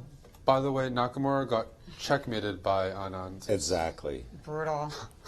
And it does Pretty look brutal. like Pretty MVL is winning, as he has an extra exchange, as well as a passed A-pawn. And Giri converting the position here against Topalov, it looks like. A nice little sequence there. Oh, I'm on the yeah, MVL I got game. that. I think if I was MVL, I'd just be bringing my king over and just making sure I'm not getting checkmated. There is a rook b3 in the position, but I guess he's a little bit worried about fortresses. And we have another score, Vessel and Topalov. win. Yeah, very decisive day. Oh my goodness, do we get a fortress? Oops, a correction. Anish won against Topalov. Exactly. Fortress-like position for... Oh, but this move, Rook D3. Rook If C3, you move the yeah. king, threatening, Rook C4. threatening, and he's got... And he's managed to get E4 in, and that's... And the H4 pawn is now lost, so there's no fortress. That's yeah, that's over. the end of the story now. That is dead. H pawn is going to be crushing. Exactly. And now Rook just... Confidently by Maxime. He knows he's got this game now. And there goes the G pawn, and that's the game. And they're all falling down like dominoes. Whoa, so MVL... A bloody round. MVL comes up. Gains a half a point. Yeah, that's on true. Wesley. He's got 15 and a half now, though. He's still well behind. Oh, is he? Oh, I'm well behind. And we do have Maurice Ashley with Wesley So still in second place here in the Grand Chess Tour. Well, in a tie for first is Wesley So. Of course, I'm just throwing out Magnus's score because that doesn't really matter here. But anyway, Wesley, you must be playing for something right now. Magnus is clearly going to win this event. Oh. He's just playing incredible chess. Yeah. But there's a lot for you to play for, a lot at stake in this situation. Yeah, definitely. Of course, I'll fight until the very last game, even if there's nothing at stake, yeah, because that's why we play chess. But yeah, definitely. I mean, Magnus won the tournament already, so right now it's just a fight for second place between quite a lot of people. Now, it matters quite a bit as far as the Grand Chess Tour standings are concerned because you did well in Paris, finishing fourth, and if you finish second here, without Magnus's score, considering Naka and a couple of other breaks, you'll actually be the leader in the Grand Chess Tour. Does that matter to you right now? Yeah, of course it matters for the qualification next year. Everyone wants to play in the Grand Chess Tour, thanks to the very nicely well done events. But at the same time, it's too far ahead to think about right now. It's still many months away for qualification next year. But you know, just gotta focus on the next 3 games and. And yeah, this, of course, it's important. Every game is important, but still looking for my first win today. Absolutely. Well, we wish you luck in those games. Thank you. We'll see you later. Second tie right now, Wesley So showing that he is now comfortable in the Grand Chess Tour playing against all the big boys. Well, of course, he's one of them too. Thank you, Maurice. And how did those results affect our standings? Probably a lot. Probably a lot. But most important point there is Magnus running away, and everybody's happy because he's not going to be qualified for the Grand Chess Tour overall. That's standings. right. Magnus now has 22 points. Wow. So that is that's a clinch for first, right? Wesley's got 18 and a half. I think so. Yeah. So 3 rounds to go. We have our champion in Leuven, Magnus Carlsen. What do you think, Eric? You heard what I said. I said I'd swipe right on everything Magnus has done. It's just dominant. It's so enjoyable to watch. He's so much better than the rest of the field when he's in this sort of form. That's really about it. Lovely to watch his ambition. I'm happy I got the predictions right, though. We had that caller a few days ago who I haven't heard back from him. Yeah, the caller who was mocking Eric for not picking Anand. Anand, though, he's done okay, still but doing quite well. Actually, Anand now equal with Wesley So in the race for second because he just won against Hikaru. He's got 18 and a half too. And actually, we can look at it visually. See the standings are right here. Anand, with that victory, moves into a tie with Wesley So for second. Magnus Carlsen clinched first. Congratulations to our world champion, now the champion of Leuven as well. Well done. Leuven Aronian also very much in the hunt for second place. There's a big 10 points up for grabs for the number 2 finisher and the top of the Grand Chess Tour. So that's very important for the final standings. Exactly. With 3 games to go now to Belgium for thoughts from our commentator. Well, it just looks like a heavyweight against lightweights. Magnus Carlsen making it look so easy that everyone who sits down in front of him almost knows that they're headed to the guillotine. This guy is just dominating with ease. And again, the fight for second place is really important for the Grand Chess Tour. But how can Magnus be this much better than the competition? when you talk to the top players in the world and you ask them who's the best, it's never a question. They never think, oh, maybe it's me. No, it's Magnus. It's always Magnus Carlsen, and he's showing why clean games, better than the field, wins 3 rounds in advance. What else can you say? Just absolutely stunning results. But for him, it's normal. Magnus Carlsen, the best player on the planet. Now, the other games were interesting as well. Very important game. Nakamura, the winner in Paris, going down again. I've never seen Hikaru play blitz this badly. If you had told me this, I predicted him winning the blitz portion. But if you had told me, no, actually, not only is he not going to win, he's going to be the worst performer, I would have said, come on, let's be realistic. That's not possible. And yet, that's exactly what's happening. Yeah, he's had a bad tournament. I mean, he just didn't... Bad, horrible tournament. Ridiculous. He just didn't find his rhythm at all. He started with 3 losses in Leuven. He was unable to really come back. Here, Vachier-Lagrave, who's still fighting for the very top spots. He's, I believe, tied with Wesley So at the very top. Behind Magnus, he needs to accumulate victories, and this was a very important one against Hikaru. It seems like White's a little bit worse. He's equal amount of pawns, but the opposite bishops and the weak king. You think, okay, this is a long grind, a lot of things will happen, and Hikaru collapses. I mean, there's another way of putting it. After bishop e3, which is fine, rook f8, Hikaru said a4, maybe I'll break on a5, bishop e4, a5, and then Vichy said, well, I really don't care about what you're doing on the queen's side. I'm just going to checkmate you. So he brings in the rook, and a horrible blunder, because he can still save the game, kind of with bishop g5. It would be worse, but the passed a pawn means that black will have to lose a tempo attack. Instead, this horrible move h4, which just lets himself get mated after rook h3, really encompasses how Hikaru has been playing in this tournament. I mean, hanging mate in 3, Hikaru Nakamura in blitz. That just shows that his mind is shot. He's not interested in the tournament at all. The worst part for him is that he can't get any Grand Chess Tour points or any significant points from this event, but great for him, he gets to throw out his worst result. Automatically throwing out the worst results here means that he's going to have to do well in the Singfield Cup and in London. And I think that means that Wesley So, in my opinion, is in the driver's seat with only Maxime Vachier-Lagrave sort of chasing him, because he has 2 results now, and he doesn't have to throw out either one of them. He can look to see how he does in the next 2 events and then just pick him. It's hard to say. For me, everybody in the field will be throwing out either Paris or Leuven. Even Wesley? Except for Wesley. And that's the thing. Except for Wesley, I think everybody's going to be throwing out one of the 2 results if they're going to try to win the Grand Chess Tour. So it's very hard to keep favorites. Of course, Wesley having 2 strong results, he still has to come into the same up with a strong mentality. He didn't perform well last year. It's going to get changed into Classical, so it's still hard to predict who's going to do well. It's very important how they finish in Leuven. Remember that Vachier-Lagrave doesn't have the ability to just mess up another tournament. He already threw out Paris because he didn't play. So for me, the players that I think might still have good chances, pick one. I'm looking at Aronian. I think that he had a good chance. You gotta pick one. You got Aronian. I got Wesley. And who did he pick? He picked Leuven? Alejandro picked Leuven? I picked Leuven. Okay, I'll pick Nakamura. Alejandro picked Leuven. I'm picking Hikaru. I'll pick Fabi. I'm also picking Hikaru. All right, so we got Did you say Fabi? What did you say, Fabi? Fabiano How did Caruana. you pick Fabi? Fabi had 2 terrible results. How did you pick Fabi? He's a believer. He has to win.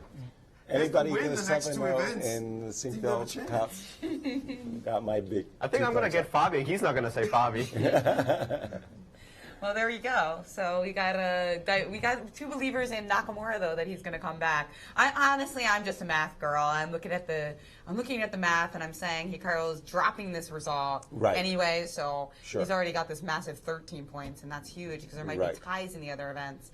Much more likely for there to be a tie in an event with only 9 rounds than in these blitz games where you have so much differentiation because there's so many games. In fact, I was thinking this year in the Grand Chess Tour. Grand Chess Tour, by the way, there is now this year, unlike last year, the tour points will be split if there are ties. Okay. So if you're tied, for instance, for 3rd through 4th, that's 8 points for 3rd and 4th 7. So instead of getting the full 8, if you finished ahead, 7.5. Exactly. Last year it didn't work that way. Mm-hmm. And I think because it works that way this year, that's good because there'll be less luck of the draw. Exactly. And also another thing you want to notice about the chess tour points is that second place is very important because it's 13 or 12 for first, And then second 10. is 10, and then it starts just going one by one. Right. And it's so it's 13, 10, 8, and then it's just one by one for the rest of the points. Exactly. And let's take a look at the stops on the tour. Well, we've got the Sinkfield Cup coming up not that far away. This is a little earlier than most years. So those of you who are thinking about it, make your plans to come to St. Louis in August. It's always such a great event. There are side events. There's a chess museum. There's a live commentary, great food. You're going to want to come out to St. Louis. Same thing, London in December, a fantastic stop to visit in person. Of course, we're going to be doing commentary for these events if you're not able to make it live, but I highly suggest you come out and check out the action in person, at least for a couple days. Absolutely. No, and for the Sinkfield Cup here in the U.S., it's just such a great, it's such a great event. And Eric, you got the energy, baby. What's happening? No, I'm excited. Classical chess, and looking forward to that, especially because the wild card for the Sinkfield Cup is Dingley Ren. So I'm just excited. Strong field, classical chess. It's a good mix. China. Yes. They caught me out. That was unintentional.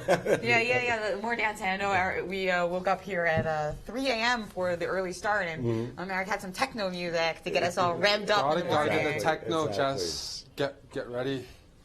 That sounds like a good idea. Maybe we need to combine that with the push-ups.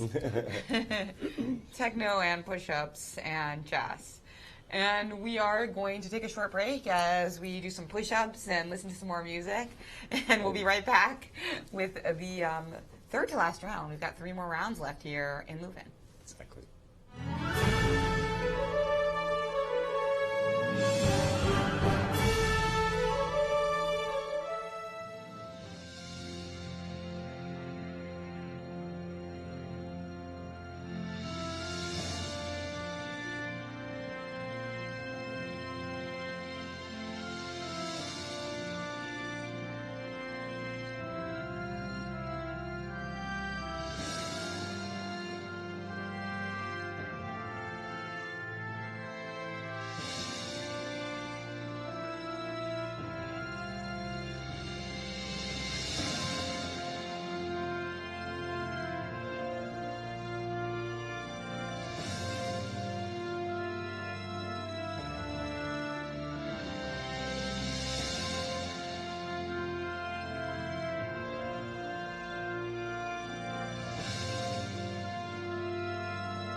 and welcome back to the Grand Chess Tour.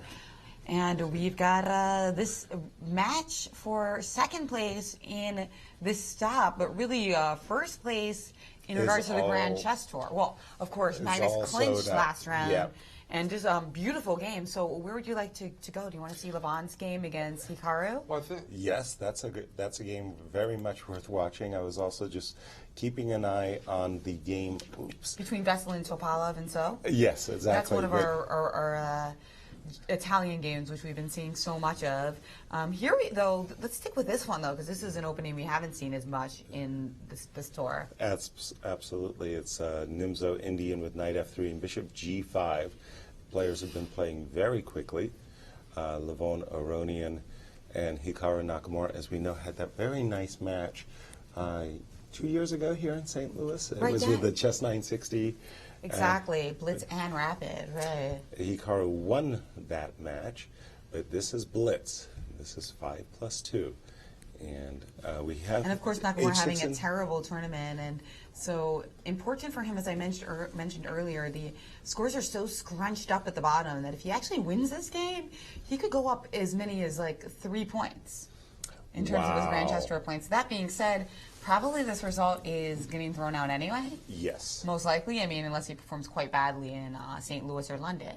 So it's actually more for pride, I'd say, is at stake for him, and also some security in case he, for instance, wins one of those stops and does terribly in the other one, which is certainly something that Hikaru is apt to do. It might be the difference of a point that'll win him the tour. Well, I tell you, I mean, for me, Jennifer, I'm just having difficulty digesting the fact that Hikaru could have been so dominant 1 week ago and then suddenly struggling for his life in this event in Belgium. You said he just looks tired, and I think that's about as good an explanation as I can offer as well. he's also missing some of his food. He beat Fresnay really badly in Paris, and now we've swapped him for Anand, who is making a huge impact on the field. That's a big factor. I mean, those are a few points, and everyone has clients in the field, and everyone has tough opponents, and it was a bad swap in that case. That's a good point. Although I thought that Nakamura's actually done very well against Anand in the past. Yes, but just in the very previous game, the checkmate that Vichy was about to deliver to Hikaru, that looked like a very dominant game by the former world champion, 5-time world champion from India. Now, what do you make of this position? I mean, it looks like somehow, as Nakamura said in that very well done interview with Spectrum Studios, where they showed how the players feel about blitz and stopping the bleeding. Right. Nakamura talked about how important that was. Right. I feel like he's playing less ambitiously, and it must be because of that. It seems like in a lot of the games that he's played in this tournament in particular, he's gone for less sharp lines, like against Wesley. You saw him play that kind of early queen trade and actually get the worst of it. Yes, that game with Wesley and also his game with Magnus, where it was very balanced, and he just, frankly, he got simply outplayed. I mean, from personal experience playing Hikaru, I think the players are getting used to his good active counterplay. They're just improving by playing him specifically. They know Nakamura is very good at defending bad positions. They know he's very tactical, and the players are watching out for that, and they're avoiding steering away from a lot of his strengths. We haven't seen a lot of trademark Nakamura come from behind wins, and I think a lot of that is due to the opponents adjusting. That's been my experience when I play him. Once you play a couple hours, at least you start to, pick up on a few of his strengths and try to avoid certain sorts of positions that he really excels in, that he can just play 10 moves in a row. We're not seeing those structures that in Paris where he would have a fortress or a setup where he could make really easy moves. He's not getting those easy to play positions and blockades. Yeah, I think that's a very good point, Eric. Just the adjustments that the opponents are making, not giving him positions that he excels in. Sorry, Jennifer. I was just going to say that keep in mind there's that 2-second increment. Nakamura seems like the fastest player in the field, but I'm not sure how much that matters. It does matter, but it definitely matters less in a situation where there are the 2-second increments. Now, this game maybe not being the interesting one. I was thinking maybe we could move to Veselin and Topalov's game against Wesley So, which looks quite rich. Well, it's funny that despite having a lofty lead, Magnus is playing the sharpest game out of all the players. That's just a side note. by far. Whoa, sorry to interrupt you. I'm just saying that Veselin Topalov might have fallen for a very sweet little tactic. Yes. He just played the move Bishop H4, trying to pin this knight to the queen. Wesley said, pin? What pin? Knight takes E4 with the knight takes F2 threat in case you take the queen, and there's a fork. That would leave us up 2 pawns in the end of the day. I think you made a mouse slip. You meant to play bishop takes D8.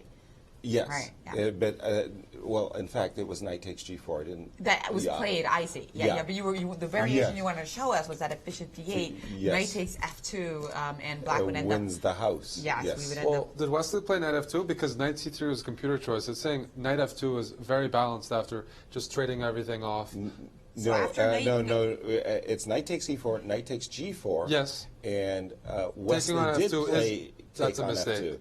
That's I think knight takes C3 was much stronger. Yes. in And we fact. had a massive trade on F2, and Rook Veselin E3. played rook E3. So now the King material G1 count is was- we're up a pawn, but our king is in pretty ugly situation a after this little rover. exposed. Yeah. Yeah, so that should give The Veselin reason plenty of King G1 was competition, much better than Rook E3 here is now you can play Queen F6, and after A B5 you can throw in Rook F8 threatening checkmate. Whereas if you play King G1, Queen F6 not possible because you can just take back on B5, and Rook F8 wouldn't be checkmate. So you're just saying Rook E3 weakened the first rank. Oh, Oops. we're going to get your board back.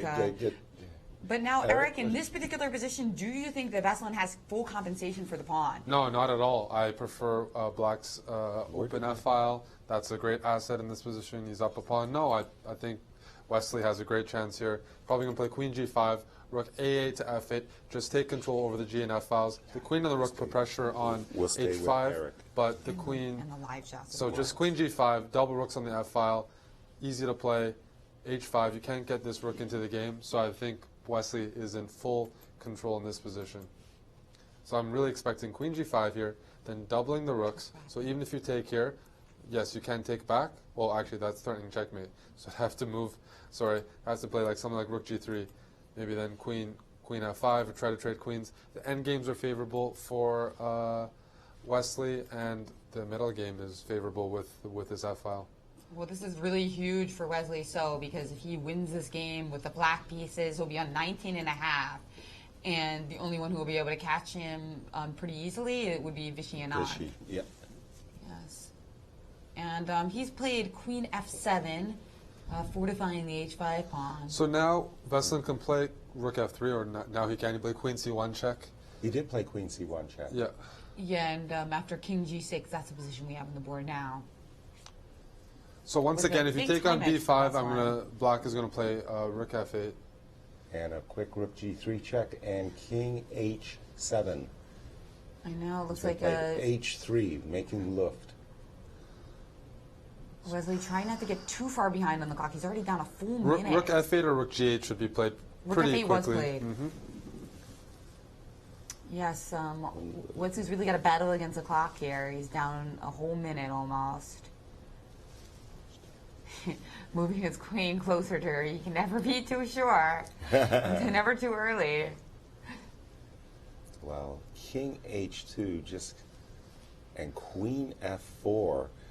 That's cozying up to And that pretty much eternal forces a queen. queen trade because of H4, the threat. Right. But this only helps Black correct his pawn structure after Queen F4, EF4. That's right. We don't have to worry about our naked king anymore. That's for sure. So you predict that after Queen F4, you're going to see a pawn capture, Eric? Yes, Yep. And undouble those pawns? absolutely. Absolutely. And be able to get the move in F3 as well? Right. And how do you assess Leuven's chances there? Now, it's even in pawns at the moment. Leuven has thrown in the move Rook G5, and Wesley, of I course, think- defending with think- Veselin. Veselin played Rook G5 and H4, interpolated those moves. I think this is too easy a play for Wesley as he's just preparing to play the move rook on f8. Yeah, rook e1, e5 should probably be played right away. And was played. Rook f8 to f4 is coming with threats to the h4 pawn, which is supporting the rook on g5. White's pawns are just so weak that this endgame should be lost. d3, c3, all just simple targets and easier to access than the c7 pawn for black. So a big win there by So if he manages to finish the job. Yeah, it's a question of time. I have been told, by the way, that the Magnus train has had a hiccup and that he has some. Well, he sacrificed sacrificed the piece. He played a very sharp opening. It's wild, and he only has 9 seconds left. So if you want to move over there, now's the time. But it really was Magnus taking the risk himself. Yeah, well, now he just would like to, I guess, make history. And he's having fun. It looks like he's having fun. Yeah, why not? He's clinched tournament victory. He's clinched first place money. Why not have some fun and see how badly he can crush people? Lots of trades as the players are playing very quickly. Anish a little bit uncertain, but did play the move knight c6. That's right, and this is definitely not easy. And Nakamura lost to Leuven Aronian. Is that confirmed because of position that it might be? I not have sure. No, it doesn't. Actually, the game was a draw. Yes, 18.5 points now for Leuven. But if Wesley indeed wins, he's going to be a full point ahead of Leuven with 2 rounds to go. Magnus just Topalov has lost very badly, so it's game over. He was down 3 pawns and he resigned. And it's all about Vichy then. And let's see this Carlsen game racked up. He only got 2 seconds left on the clock. Oh my gosh, he just barely made it. He's down a rook. He played bishop g6 h2. Bishop f5 to g6, sorry. Rook a2 check. And we see... Oh, this is totally over. And Magnus Carlsen finally getting stopped, but it's too late. It is too late. Mathematically, they can't get 2 points in a game, so they cannot catch Magnus Carlsen. But of course, he's very competitive. You don't get the world champion without being hyper-competitive. He doesn't like losing the game. Exactly. But he was really pressing it there. I didn't, unfortunately, I had an issue with my board.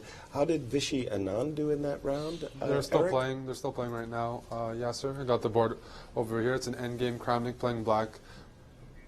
Now it looks like it just ended in a draw after queen d3 check here.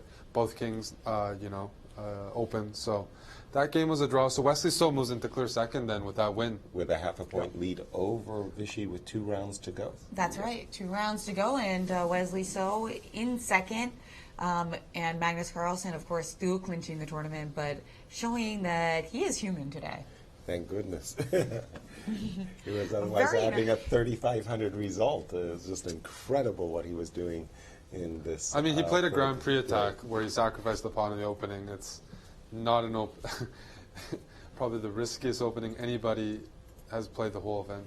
I mean, yes, he's been playing extremely risky openings all throughout the tournament. Knight or Stonewall, just unbelievable. Bogo Indians, Nimzo Indians, he's really mixed it up. Yeah, I think that Wesley's had a really interesting tournament where sometimes we're so impressed by his play, and then sometimes he just doesn't seem to bring it. But overall, the thing that you notice about him is that when I think there's been a couple of positions where he was a little better and it started to slip away, and he found those right moments to at least get the draw. Well, he said it best in the rapid chess portion that what his goal was to simply score every game, either half a point or a point, just to avoid losses. And it worked really well through 2 days of action, and then finally he got nipped in the blitz in day 3. But he still is playing very well, and he's got that second place, right now by half a point. And you see a lot of emotional stability from Wesley too. Like other players have had so many blunders and ups and downs, like Kramnik and Fabiano, and of course Hikaru. Right. Whereas Wesley's steady. Yeah. So unsteady, if you like. Well, Magnus has been the most consistent, but Wesley's second. And that's why he's in second, that he's actually played a very good game, very good tournament, sorry. You don't like So Unsteady? So Unsteady, no. Thoughts from Leuven? Well, it's a lot of action in the town square right now. We're hearing bells tolling. We're hearing somebody hopping on something. If I was in Brooklyn, I think that banging noise was something else. But definitely hustle and bustle. But here in the tournament hall, we have Magnus showing his stuff. It's so dominant. When a player wins a tournament like this, you don't know what to say because he's just so far ahead of the pack. And now he's just playing around. Let me sack a pawn here. Let me sack a pawn there. Piece here, piece there. Whatever, he's going to completely win this event. If he was to play somehow, sneak into St. Louis or London, I don't think that's allowed by the rules, but he'd win the Grand Chess Tour easily. Well, I don't think we're going to see any more of this type of games from Magnus Carlsen. Even though he has secured first place here in Leuven, he still wants to end the tournament as the top-rated blitz player in the world.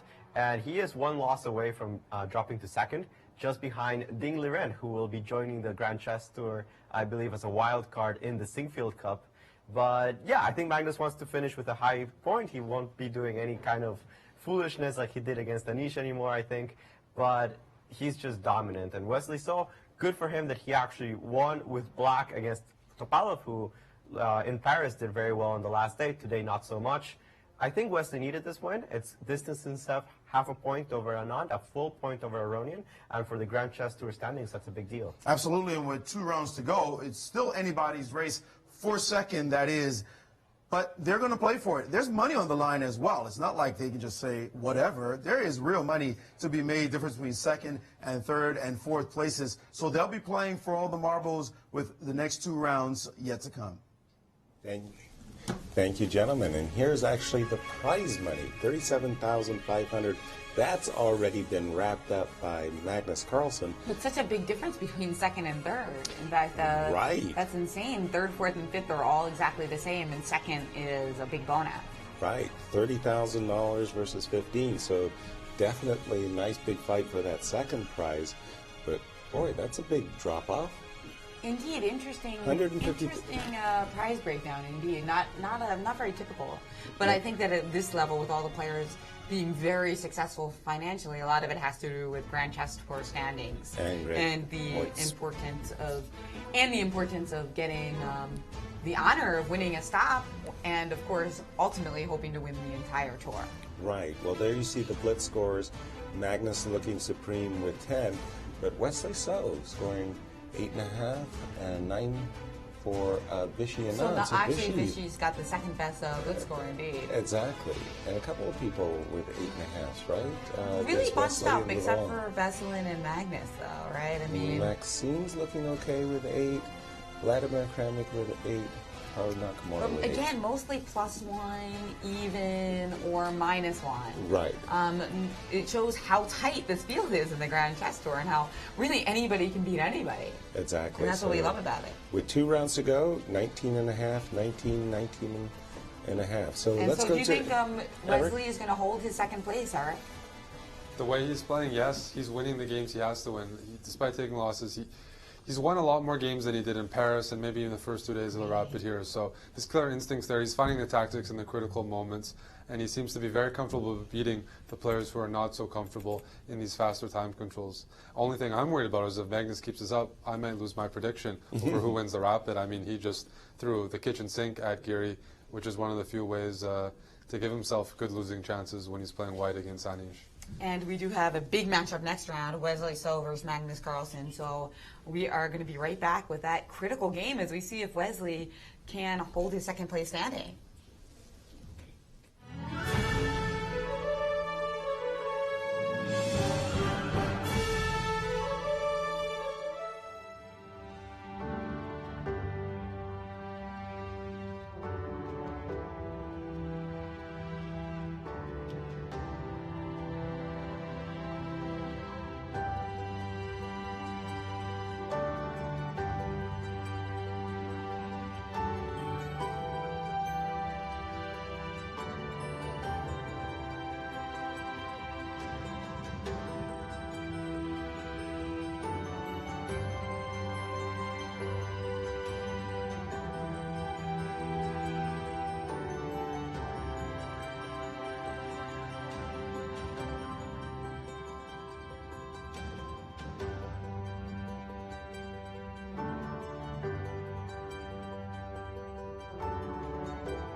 Hello and welcome back to our coverage of the Grand Chess Tour in Leuven, where we do have a winner, world champion Magnus Carlsen, playing some sizzling chess. I mean, which memory of Magnus sticks out to you the most? Which game? Wow. Well, the game that he just steamrolled MVL, that is an unbelievable game. He just, with the black pieces. With the Czech Benoni. Yeah, with the Czech Benoni, that's the one. But the drama is for the second place, and a high drama we have as we go into the penultimate game, where Magnus Carlsen just played a coffeehouse-like game against Anish Giri. And it didn't work Lost out. badly, in fact. Wesley So, playing for the second place, has the white pieces against Magnus. Eric, your thoughts and predictions? Well, Wesley is being pretty clutch, but when facing Magnus, Magnus doesn't need to win here. I think this game's going to fizzle out to a draw. All right. How about you guys? You know, unfortunately, I actually agree with your prediction just because Wesley So does seem that he occasionally takes that route, and that would be a decent result against Magnus. Of course. But on the other hand, I think Magnus is really good at tempting people, like in that NBL game. Mm-hmm. I mean, of course, White's good there. There's no question about that. The Czech Benoni can't be one of the best openings in chess. It's not possible. No. Everybody play it if it were. But on the other hand, I mean, with the pressure off on Magnus, pressure on Wesley, Magnus has been very coy, adroit at mixing his defenses up, and Magnus wants to go out on a high note. So I think a lot of pressure on Wesley in this game, and I see Magnus as putting the pressure on. We'll see how it goes. If Magnus were to play at this level like he's played today, yes, he'll be the first player to have a 3,000 rating in chess. Blitz, it's a lot more possible. I mean, he's 2,900 blitz, 3,000 is definitely mathematically possible. So, I mean, that would be a motivation that he might have to find for himself. Like, these games will count towards that. Great point, Eric. And remember that just yesterday, actually, Carlsen had slipped in the blitz rankings, Right. and Ding Lorraine was #1. Carlsen now back #1, no surprise there, and certainly wants to stay there. But one thing's for sure in this game, whoever wins will have a really nice smile. No question about it. And we're seeing a Dutch and knight c3 on move 2 by Wesley, just avoiding some of the more common stonewall types, as well as Leningrad Duchess, and I'm just getting updated. There we have it. Here, what do? You wait for black to play c5, you usually play bishop d3, you take on c5, and you try to play c4 yourself and play a no-risk sort of position. You mean like this, yes? Yeah, white plays bishop d3 castles, because white's not playing c4, not taking the center, not challenging it. So instead, white tries to chip away at it. I think bishop d3, c5, you take something like that.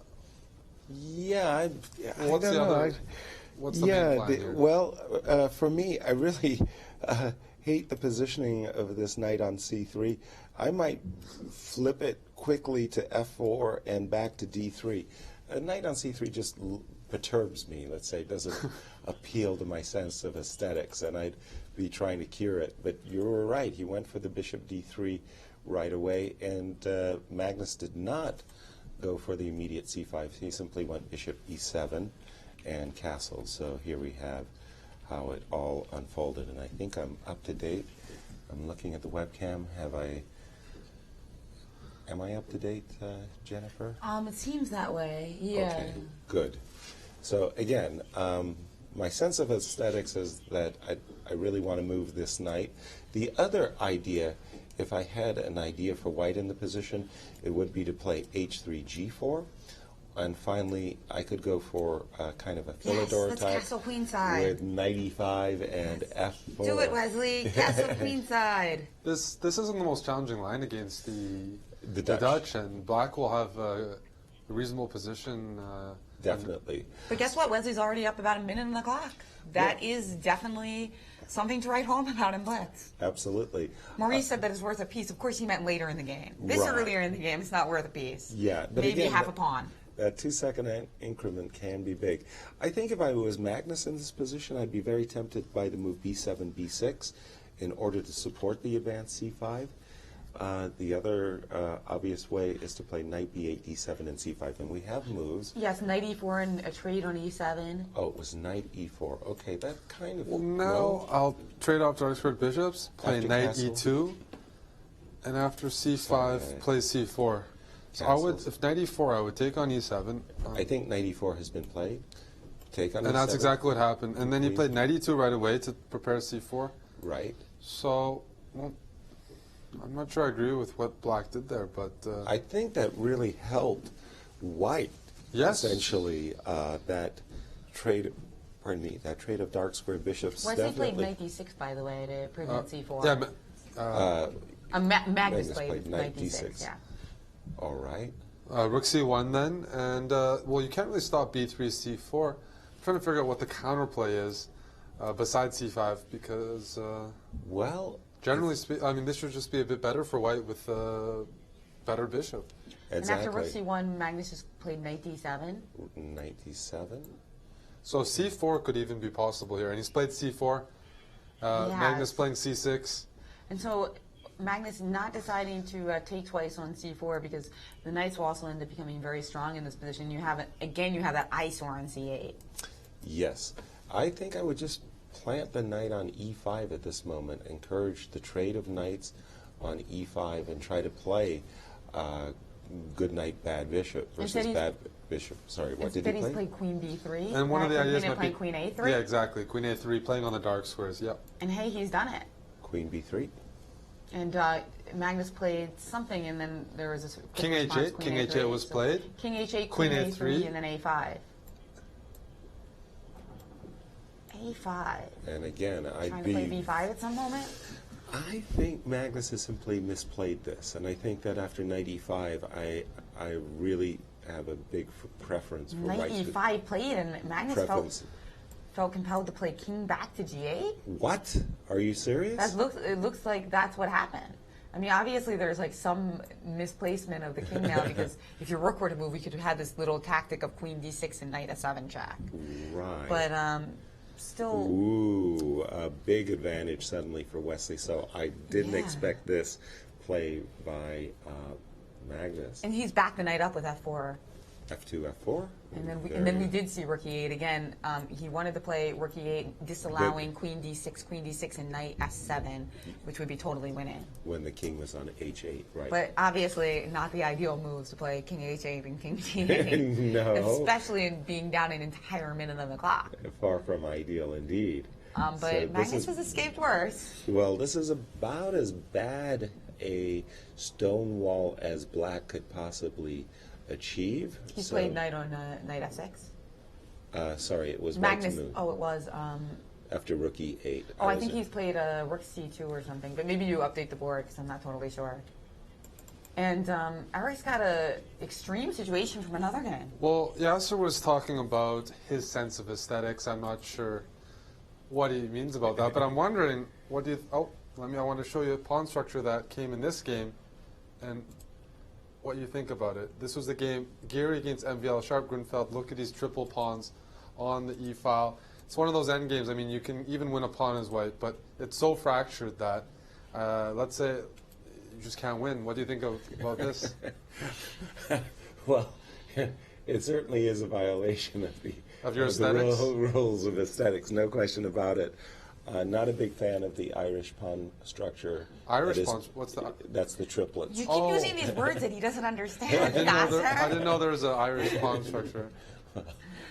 Well, I don't think the Irish are proud, but hey, I'm part Irish. There you go. There you go. But it so sure MVL slightly preferable here because of this brutal structure. Right. And let's go back and see how Wesley is, if he is nursing that advantage. We see that Carlsen has tried to trade knights on g4. Which he has achieved. He's managed to do that, so that changes the character of the position a little bit. Because now it's very hard for us to maneuver the knight to the juiciest square of all, e5. Exactly. We would have to move our bishop and our rook, and it would take a lot of twisting and turning, because we can't use the f3 square, of course. Well, the twisting and turning, however long it takes, should begin. And I think it should get underway in earnest. How many moves does it take? Rook d1, knight c1, bishop e2, knight d3? Well, I would go knight g3, king back to g1, knight h1, knight f2. It looks like Wesley's choosing a different route. He played rook e1. rook e1. So he's going with your choice of knight c1. And then maybe bishop e2 hitting the pawn for a moment. Okay. But we do have to watch out for the e4 square ourselves. Yeah, and queen h4. Not a big fan of being induced to playing the move g3. So I thought a very big advantage for Wesley maybe has been tempered a bit in the last several moves. So you don't like this this execution, rather. And we do, it seems like we're having a flurry of moves on the board if you want to get caught up. Yeah, I have a auto catch-up, but Okay. I also have an auto catch-up. Sometimes they play too fast. Okay, and this is the position we've got. 18 seconds left to 3 Oh minutes. my for, gosh. I think this is what Maurice was talking about when he said it was up. Was worth But a yeah, piece. Aronian has a great position here, so we might want to catch the finish of this. Yeah, I got I mean, that there aren't on too the many board. moves for Anand here. Knight h5. And again, Big game for the standing. a huge game. for c4, Sam. best move. Aronian will leapfrog over Anand if he wins this game. He'll have 19 and a half, and Anand will stay at 19. We just saw a trade on g6 and after this move c5, c4. Knight takes g6. Knight takes g6 very, very quickly played. Well, he's trying to play quickly because that's his only edge, the clock, right? Leuven is the one who's doing It's well. very in the easy to position. get used to getting in time trouble, and Aronian found this similar situation against Wesley, so he might be addicted to that low time, that adrenaline. There are worse addictions. We have But to there are ask, meetings for those. We have to ask Grishuk about the time trouble addiction. And after rook takes c4, just like Leuven's position is beautiful, right? He's just up in exchange. No, and I feel like Black has a lot of competition on the I ground was for about Queen to G3. say, rook takes c4, queen g3. I don't think Leuven has actually played this exchange up that impressively. rook c5, queen g3, and he's played queen h5.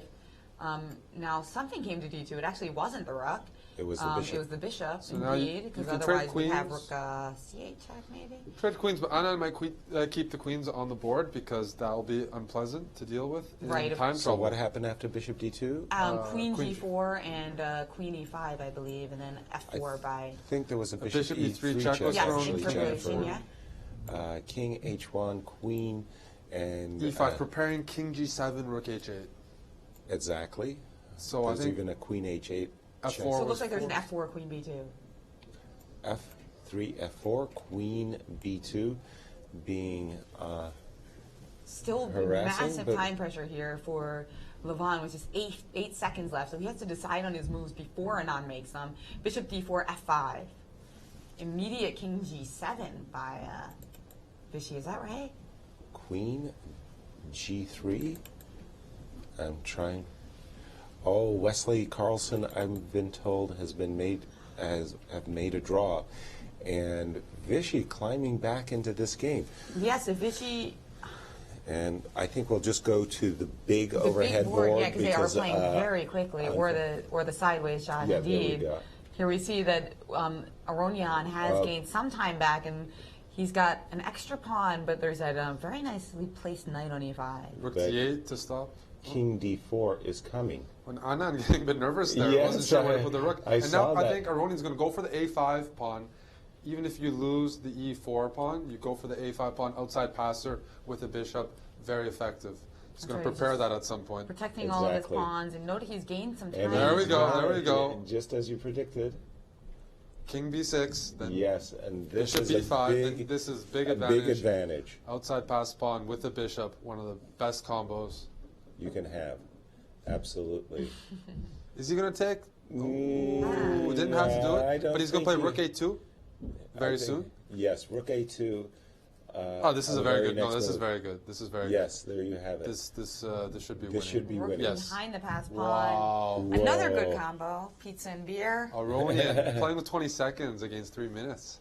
Wow. Holding his cool in a very sharp position. Yeah, and going from like 5 seconds to 23 seconds. Push. That means he needed to play every move in 1 second, guys. Is it going to be 2 queens on the board? And there we go. It is. He should have waited to see if Leuven made a queen.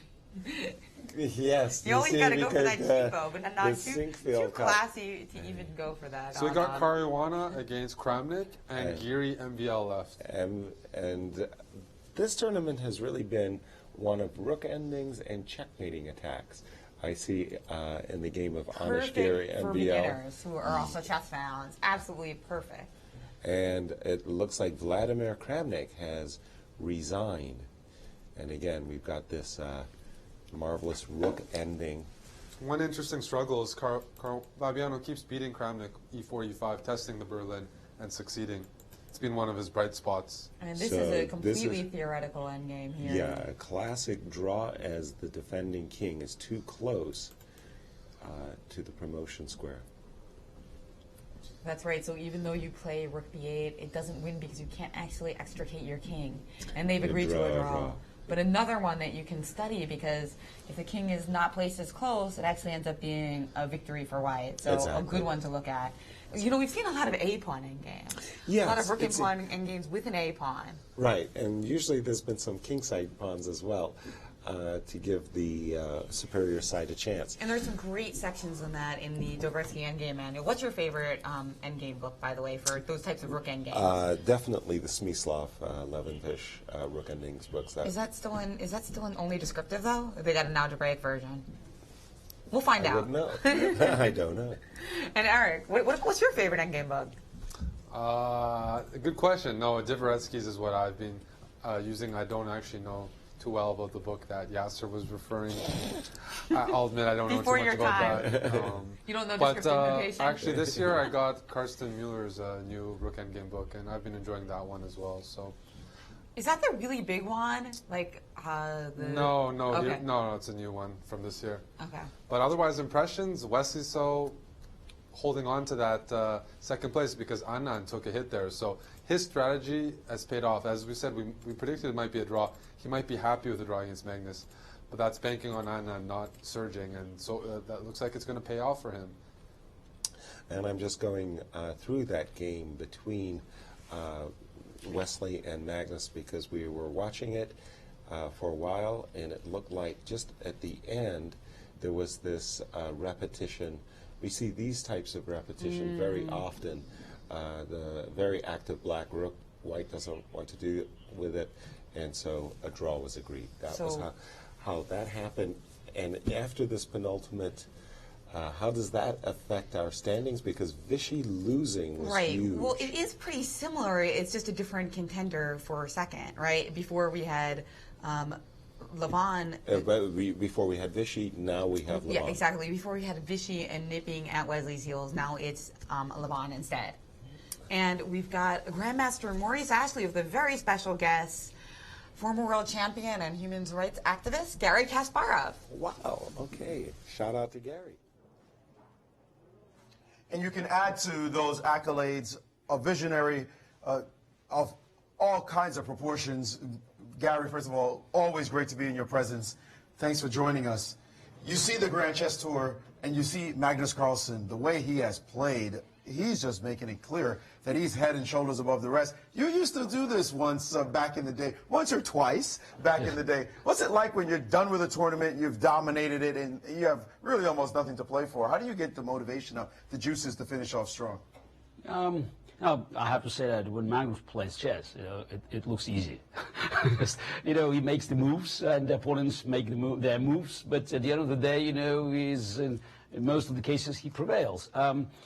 I think it's very important that Magnus, and that's I could see resemblance with Fischer or as myself, he's fighting with his own excellence. So it's always to win more. It's always actually, to find mistakes he made. You can see him, coming back out of the stage, and if he hasn't won a winning game, I mean, he's really he's suffering. So this is a very important quality which guarantees that he's not going to stop.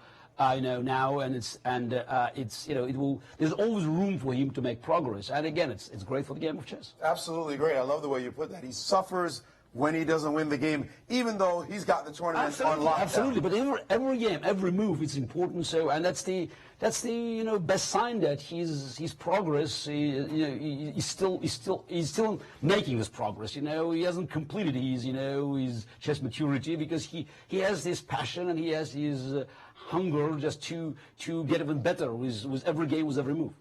Absolutely, and he has made a really strong showing of support by deciding to play in the Grand Chess Tour, even though he can't finish by playing in the Sinquefield Cup and London Chess Classic shows that he believes that this is a great trend for chess which is with great sponsors. Yeah, I agree, which is of course a big loss because, you know, it's the especially after this phenomenal performance in Leuven, Magnus was a clear favorite, and it's just even playing only 3 out of 4, you know, he could have still expected, you know, just, you know, providing, you know, we had 3 out of 4 best results. So, but it's another problem that we have a calendar that is filled with real events and imaginary events, and while, you know, Grand Chess Tour has built, you know, strong presence, you know, on the other side, on the FIDE side, we still have, you know, a lot of talks and sometimes, you know, events, you know, being announced, but they are either not materialized or they're materializing, you know, the last minute, which is causing tremendous damage since, you know, Grand Chess Tour is about to build sponsorship. It's about to bring people. Yes. Let's focus on that. The sponsors that you're bringing in to the Grand Chess Tour. We saw a great sponsor in Vivendi in Paris. Now we have another big company here in Leuven sponsoring. How's the trend going? It looks like the trend is positive. Look, it's the discussion now is whether we should look for the expansion in 2017, because at least, you know, as of today, the 2017 is not that busy with so-called official FIDE calendar. There's no World Championship match. There's no Olympiad. There's, of course, the World Cup. As announced in September, which could, you know, alter the dates for Singapore Cup again in 2017. But in theory, we can look for 5 or 6 events, and there are, you know, there are requests, there are serious opportunities, you know, to be explored.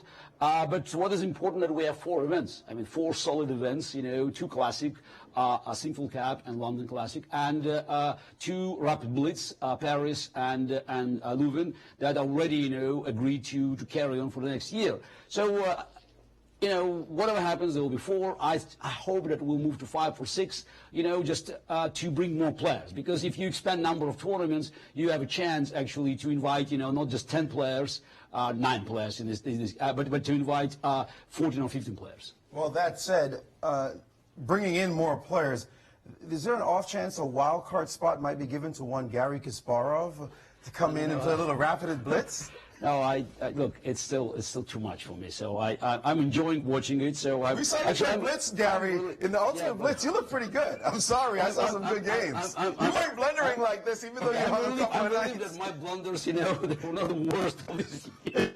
Yeah, no. So I have no plans, you know, to come back. You know, but I'm enjoying watching it. So that's why. I mean, it takes something, you know, quite dramatic for me just to change my position here to one at stage.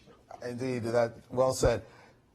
Who do you think is going to win it? Now that we take Magnus out of it, what's your prediction for who's going to win it, given the circumstances? You know, the problem is just, you know, no matter who wins it, you know, in the mind of the public, you know, this is the first sport ever taken by Magnus. I mean, the way he played here, well, always, you know, just it's. Okay, we know, but you still got to give our prediction. Obviously, Nakamura has an excellent chance because, you know, he won Paris.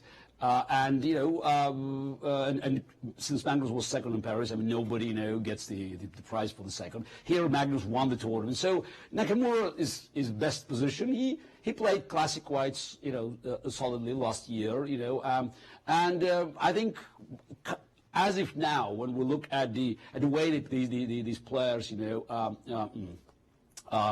fought, I would say that his chances, mathematically speaking, they are probably preferable. Though again, it's full of surprises, and I think that, you know, just Caruana could play phenomenal classic chess, and you know, look, any of these players, almost anybody could surprise us, and I expect more from Giri eventually, from MVL. So we'll see what happens. We will see what happens, but we always know it's a pleasure to have you with us, and thanks very much for the work that you continue to do to expand the great sport. Not only were you such a great player, but a great ambassador of the game. Thank you, Maurice. Garry Kasparov, one of the greatest of all times, my opinion, the greatest of all times in terms of tournament performance and excellence. Absolutely a legend, and we're always thrilled to have him be with us, and happy that he's a visionary for the Grand Chess Tour. Thank you, Maurice, and thank you, Garry.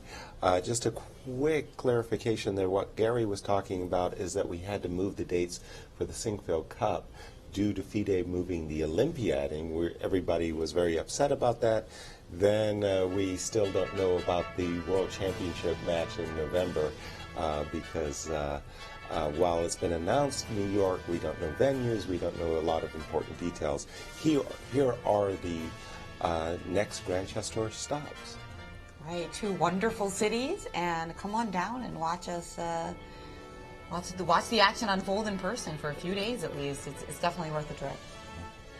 Now let's take a look at where we stand in this tournament. Magnus Carlsen on top by 2.5 points. There's 1 round to go. Reminiscent of Nakamura in Paris. Meanwhile, Wesley So, he's got 20 points. So the thinnest of margins over Leuven Aronian, and that's what we're going to be keeping our eyes peeled on for the final round. Is it going to be Leuven or Wesley who captures those 10 Grand Chess Tour points and picks up the most of players who are in the tour? Absolutely. We'll be right back to find out.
Hello, everybody, and welcome back to Leuven, Belgium, and the Grand Chess Tour as we are getting ready underway for the final round of Blitz here on the fourth day of competition. It's been a marvelous competition, and it's been marvelous. Magnus Carlsen, world champion, putting his print firmly on this event as he gets set up for his final game against Hikaru Nakamura. These two players were the dominant players in Paris. Hikaru definitely having a bad event here, Jen. That's right, but this is a very important rivalry in the world of chess. Of course, Nakamura has done terribly against Magnus Carlsen in classical chess, but he did knock him down in this tournament in the rapid portion. Of course, it was more Magnus Carlsen knocking himself down, but a win is a win, right, Eric? What do you think about this famous matchup? Oh, I love it. In classical chess, not a rivalry necessarily, but these two players are so skilled intuitively. They're really fast. Really, I love watching them. They're young guys who enjoy playing. But I'm also going to be keeping my eye out for the other two games with Wesley and Leuven, because who knows how ambitious Magnus is. He's already, won the event. Hey, didn't you listen to Gary? He's been doing worse with white than he has with black the last 2 days. So in case this peters out, we have a couple exciting games I expect to pop up. Yeah, we'll be keeping our eyes on that. Right now, Wesley in clear second, but of course that could change. And this is... He's playing against MVL, and of course Veselin Topalov playing against the other player, Leuven Aronian, who's really fighting hard with Wesley for second place in the tournament. Vichy needs a lot of things to go well for him to gain second. And that will have to begin with a win for him and a loss by his and that'll be a tight rivals. At bat. Yes. So Magnus not playing very theoretical so far, and he got himself into a little bit of trouble in Paris when he went for this route against Nakamura. That one game was a similar opening here. You mean the last one where he was losing but won? No, the one where they agreed to a draw where Nakamura could have pushed. Ah, okay, gotcha. We have this knight c6, a very famous isolated queen-pawn structure. We're expecting at some point this move d5 takes c4 to be played. a2, a3. Back in Paris, actually, it was a voluntary retreat, bishop e7 by Hikaru, and c4, c5 to avoid the trades. Bishop b5 probably going to happen here. Absolutely, I think a forced play. One might put it that way. You don't want to allow e5. Exactly. And this is strategically what you do. Well, I have a question. Bishop b5, knight c3, rook c3, e5. Knight c3, rook c3, e5. I think that's the way to play. In any case, I have to play rook e3 and allow e4. But I want to play. If I can put my knight on e5 and maintain it there, I want to play good knight versus bad bishop. Just continuing this line of play for just a second. In case of e4 takes knight e5. Can I play double-edged. Can I play queen e6 here, bishop e7, and prepare f6? Or is yeah, that's definitely a line of play. But let's get back to the game itself. It's happened. Knight c3, rook c3 has been played. Yeah. e5 has been played, just as you. Well, I think it's the only way, because we'll take on c6 no matter what. I think the more normal move, actually, I'll take back my move rook e3 and simply play castles here, Eric. So after castles, e4, bishop c6, bc6, knight e5. Yes. I'll play queen c7 instead. All right, knight e5 attacking this pawn. Queen c7 instead. Now I have to decide. I think I'm going to go kingside with the move rook g3. I'm essaying queen h. I like it. 5. I like what you're doing there. Okay, you like white. What white's attack looks pretty scary, actually. Yeah, right? especially yes, it looks scary. But instead, he played bishop g4 instead of e4, which probably is a better choice, right? Is a better choice. For sure is a better choice, because this looks like mass trades. We might be headed into a fairly equal endgame here. I mean, I don't see bishop c6, bc6, de5, bishop f3, and black recaptures on e5 in the end. Right. No, I mean, one thing I'll point out is MVL sacrificed a pawn in typical English style to just play a pleasant middle game, but he's down. He sacrificed the pawn against Wesley. Yeah. And well, a big question, if I'm white here in the game of Magnus, I think I'm looking at queen a4. The idea is you better play bishop f3, and after rook f3, I still haven't resolved. What if I play rook f3, then e4, and play queen c7, f5, f4, just push my pawns? Yeah, it's still balanced. He has played in the very direct style, d takes e5, changing on f3, and after queen takes e5, b2, b4. I don't think there's anything for whether a5 is probably going to be played, getting rid of the isolated pawn. Let's go back to some of the other games of the fight for second. MVL offering an exchange, by the way. So he's down a pawn and he's offering an exchange. Okay. Well, the big fight is, I think that the Leuven game is the more interesting one right now. You'd like the Leuven game? The Topalov, Leuven, Aronian game. Why? Because this game of Wesley So. Well, they're both interesting, honestly. Well, just sacrificing an exchange and a pawn. But yeah, I've got the game of Wesley So, MVL Wesley So on my screen. We've got queen d7. Wesley reaching for the d4 pawn, and he has played it, but has he calculated all the tactics? Yes, I believe so. What do you mean after d4? Well, because after knight takes d4, there's a bishop b7 issue, but I think... you can take on d4. You can take on d4 as white. Knight d4, knight d4, bishop d4, bishop d4, bishop b7. If bishop d4, then... They don't see that. Then I'll just do knight d4. I can allow you to take on g2 because the knight on e7 is hanging. And right. Yeah. Well, the big question, if white doesn't capture this pawn, then black is a very handsome pawn to the good. If you play a move like bishop d2, what about this knight on b5? And it has been taken. Yes, he basically had to take it. Knight takes d4, bishop takes d4. I think that's your favorite phrase, pawn to the good. Pawn to the good. I mean... Well, I live for pawns. And bishop takes, king takes. And quick result, and we have Kramnik defeating Gary. We'll have to look at that later. Yeah, so do you want to switch to... Yeah, do you want to switch to Topalov Aronian, as Jennifer suggested? That one might have some tactics on the king side. Let's check it out, because Aronian really wants to win in this position, because that'll give him a good chance at second place, at least a tie for second place. Okay, I've got Topalov, Leuven, Aronian. So what's he trying Looks to do? like Queen a hedgehog. H5, rook H6? Yeah, well, queen H5. I'm thinking maybe he just wants rook G6 as a potential. Queen H5. It is white's move. Okay. So, well, as white, I definitely want to play rook F1 to C1. Basically, I'm preparing an exit stage left for the white king in case I have to get on my running shoes. And Wesley So has drawn, so Aronian needs to win this game, otherwise he will not be in second place. He needs to win this to tie for second. Very big shout out to Wesley for a very, very credible result. Wait, and indeed. Is this game over too? Yes, it looks like a repetition has been agreed. Bishop to G4. Back to E6. Very strange. It just goes to show you that these players are... They don't like to take risk. Magnus has taken more risk than any other player. I think it goes to show you that they're very successful in their lives, though, because, 30,000 for second, third for 15,000, Leuven couldn't care less. Like, it seems that way from the way they're playing.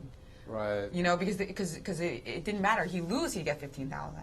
But then he loses, he gets 15,000. He draws, he gets 15,000. He wins, he gets 25 or something. So then why not play on, right? You're saying that you really logically should play on.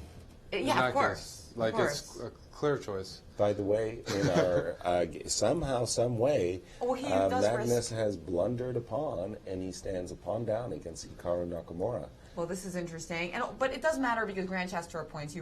If he loses, Leuven does risk dipping below and on. And that's money in the end. Yeah, exactly. Okay.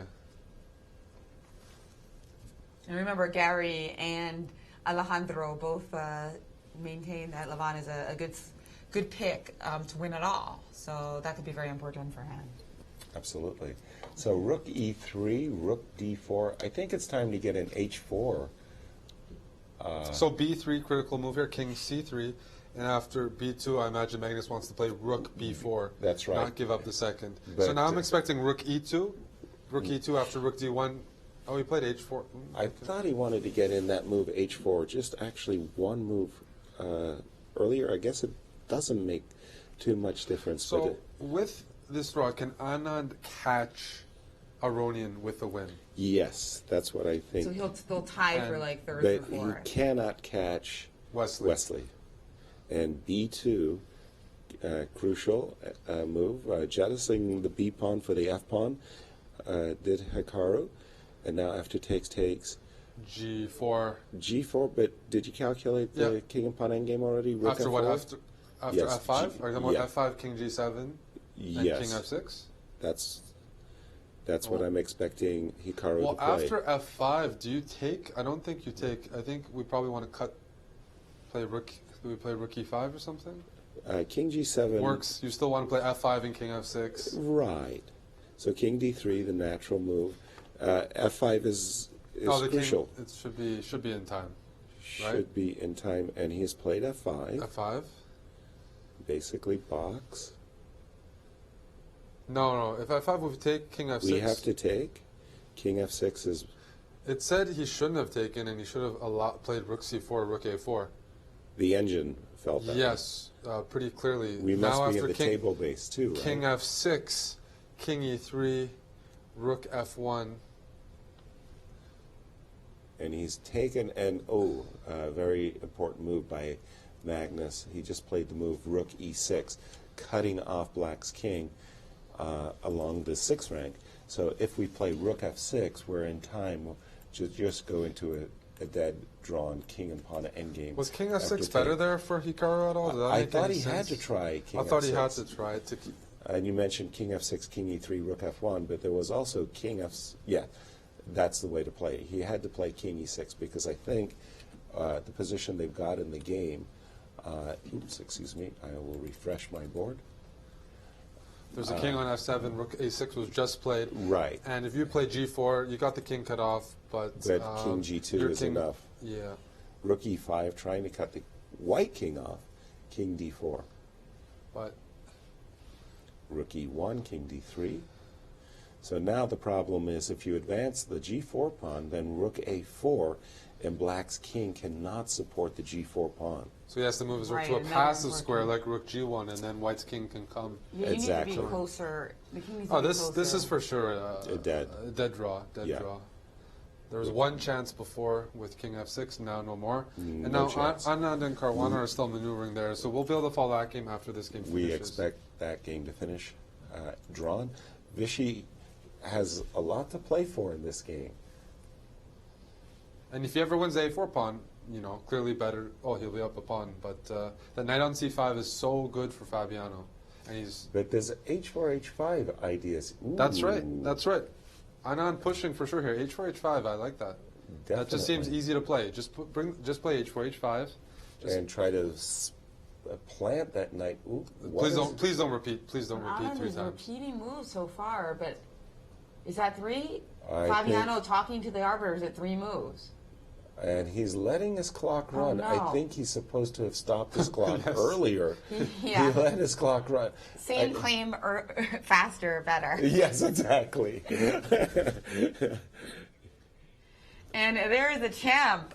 He's finishing up, and I believe that was a draw. And indeed, it was a draw. So Nakamura finishing with 16.5 points in the tour. Now, the question is... I do think it was a draw because it looks like they're chatting about the game. Indeed. No, they're waiting. Essentially what Fabi wants to do is he's informed the arbiter. He's playing the move rook b6 to b8 as his intention. And he's saying, I make it a 3-move repetition claim. Vichy... it looks like that disagreed, and the arbiters looked at the score, and in fact, the Fabi's claim was upheld and a draw. That was actually kind of important for That's Fabi, terrible. though. That's terrible for Vichy. That's a better. Terrible for Vichy, but terrible for Vichy. I mean, he shouldn't. No reason to allow that. He's up on time, and he has a superior position. And that's why he was upset. Well, he's upset that he allowed it. Oh yes, Yeah. yes. That's what I meant. And it actually does matter for Fabi, because if he lost that game, he would actually end up tied with MVL. This draw secures him a higher finish than MVL on the tour. That's a I mean, in the stop. That's a clutch claim. I always get shy that in case I'm wrong, like, he had to be pretty, I mean, he didn't have to be really sure of it, but, like, have we seen the players don't always claim these things during the game? Well, like as we saw Wesley. with the 50-move rule, for example. Yeah. Well, a lot of draws in the final rounds. The weird part about that is that, for me, that draw could have huge ramifications down the line in terms of Grand Prix points, because there's no way that Vichy, considering the position he was in going into this last round of what a victory versus a draw meant, was enormous. And so I'm sure Vichy did not realize that he was repeating 3 times. The problem for Vichy is that if he loses that game, he finishes in 4th. If he draws that game, he finishes in 4th. It literally made no difference. Because whereas Wesley, a win would have catapulted him into a tie with Leuven. For 3rd. Exactly. So he was really in a no-lose situation, and the money was all the same as well. Exactly. So just nothing at stake except to try to win. Exactly, and he had a superior position, better time as well. And he knew, but he didn't know all of that, maybe because it's probably very difficult to keep track of the other games going on. So he certainly didn't know the draw and the loss. Of course, were he exactly doesn't know the same. about that, but I mean, for sure, he understood what the Grand Prix points meant. Now, as far as the claim. The claim, if the claim was false, Vichy might have gotten an extra time, but would not have been forfeited. But we have Maurice Ashley with the winner of the Leuven Grand Chess Tour. The champ is here. Well, he's world champion. We know that. He's been the #1 player in the world for quite some time now. And he's added yet another tournament, illustrious one at that, to his trophy mantle. Magnus Carlsen, first of all, congratulations on a win. Thank you. How does it feel to win this one? You came in 2nd in Paris, not exactly your best play, but even here you made a couple of mistakes, but you managed to make it look very easy at the end. Yeah, so the difference this time was that there was nobody like Hikaru who performed very well. So didn't feel like I particularly stood out in this tournament, except perhaps on the 2nd day of Rapid, but it was enough. Didn't particularly stand out. Huh? You won almost all the games today. You were winning game after game. You put together something like a 3 or 4 game winning streak to separate yourself from the crowd. Yeah, no, I played. There was a little time today when I played well. Overall, it wasn't very consistent, but again, I'm very happy that it was enough. Rapid and Blitz done. Are you kind of, I know you have a somewhat big match later in the year. Are you kind of not happy that you can't play in the rest of the Grand Chess Tour? You would probably win it even if you closed your eyes and just randomly threw down moves. Yeah, that's a bit of a shame, but I mean, with the schedule the way it is, it would be too difficult. Will we see you next year on the tour? I hope so. What is your prediction finally for who will win the tour now that you're no longer a part of it? Given the standings of the players, we have Hikaru having won Paris and Wesley having come in 2nd place in here with Leuven and Anand chasing him. Yeah, I think Leuven and Hikaru have a good chance. Wesley as well, but I would think maybe Leuven is the favorite now. Well, thanks so much and congratulations once again. We always appreciate having you, watching your play, and of course having your interviews. Thank you. Magnus Carlsen, the man for a reason, dominating the field today, showing why he is indeed the #1 player on the planet. Thank you, Maurice. And again, a hearty congratulations to Magnus Carlsen.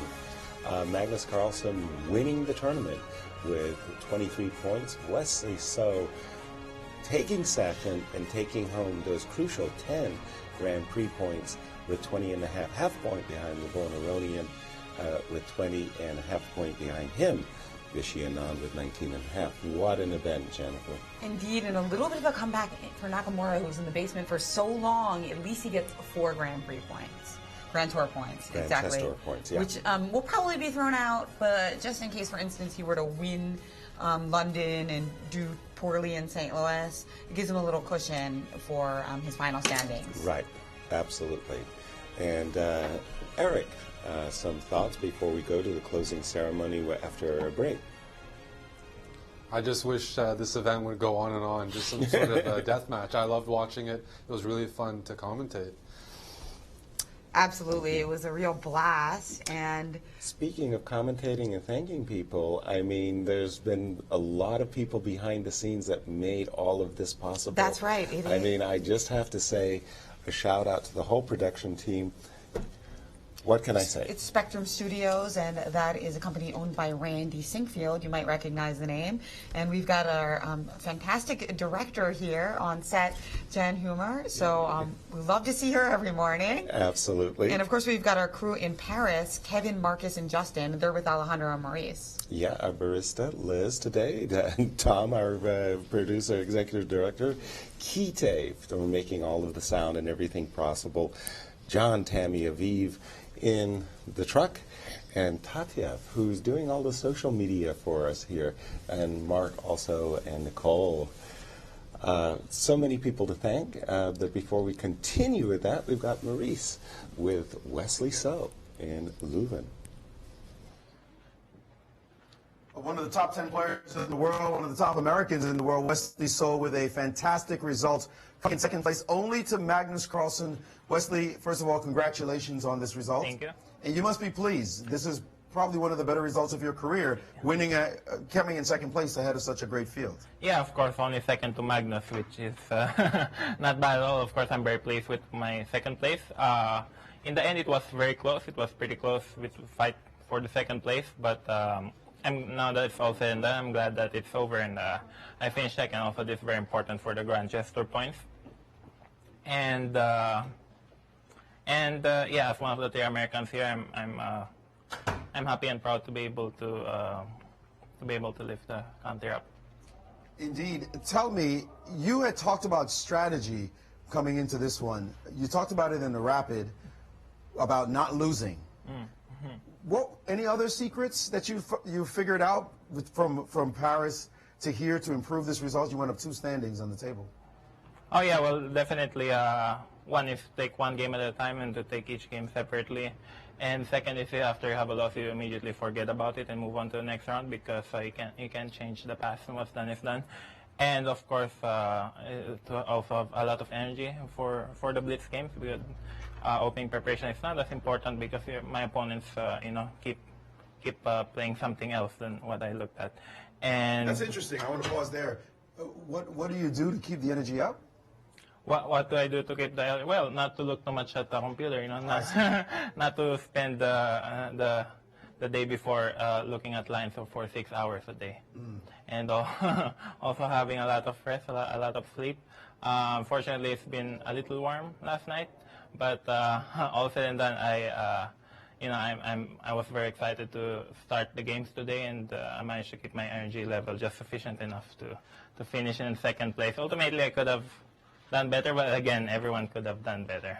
Absolutely. We want to congratulate you on a great result. Thank you, and I also like to thank the sponsors for making this wonderful event happen. Of course, it's not every day that we play blitz and rapid tournaments, and I look forward to the next leg in St. Louis, which it will be a completely different tournament because of the change in time control. It will be a classical time control. And, well, we're all looking forward to St. Louis. We loved Leuven, but St. Louis is home, so we'll look forward to seeing you guys there. Again, congratulations, Thank you. So Wesley So, on a fantastic finish, finishing second place in a tournament that featured all the best players in the world. Thank you, Maurice. And again, big congratulations to Wesley So, who had been such a consistent player and a very deserved second place. That's right, and to round out the thank yous, speaking of at home in St. Louis, Eric and Brian. We got our fantastic sound guy, Brian, and Eric, who's got the most coveted graphics in chess. Beautiful. You saw all of those intros. It's just fantastic. And he also feeds us donuts, so yeah, that makes him popular. Joy Bray, the general manager here at the chess club, who and the chairwoman for the whole chess campus, and Tony Rich goes above and beyond both of them. Tony Rich actually in Leuven in Paris are just passionate advocates for the Grand Chess Tour.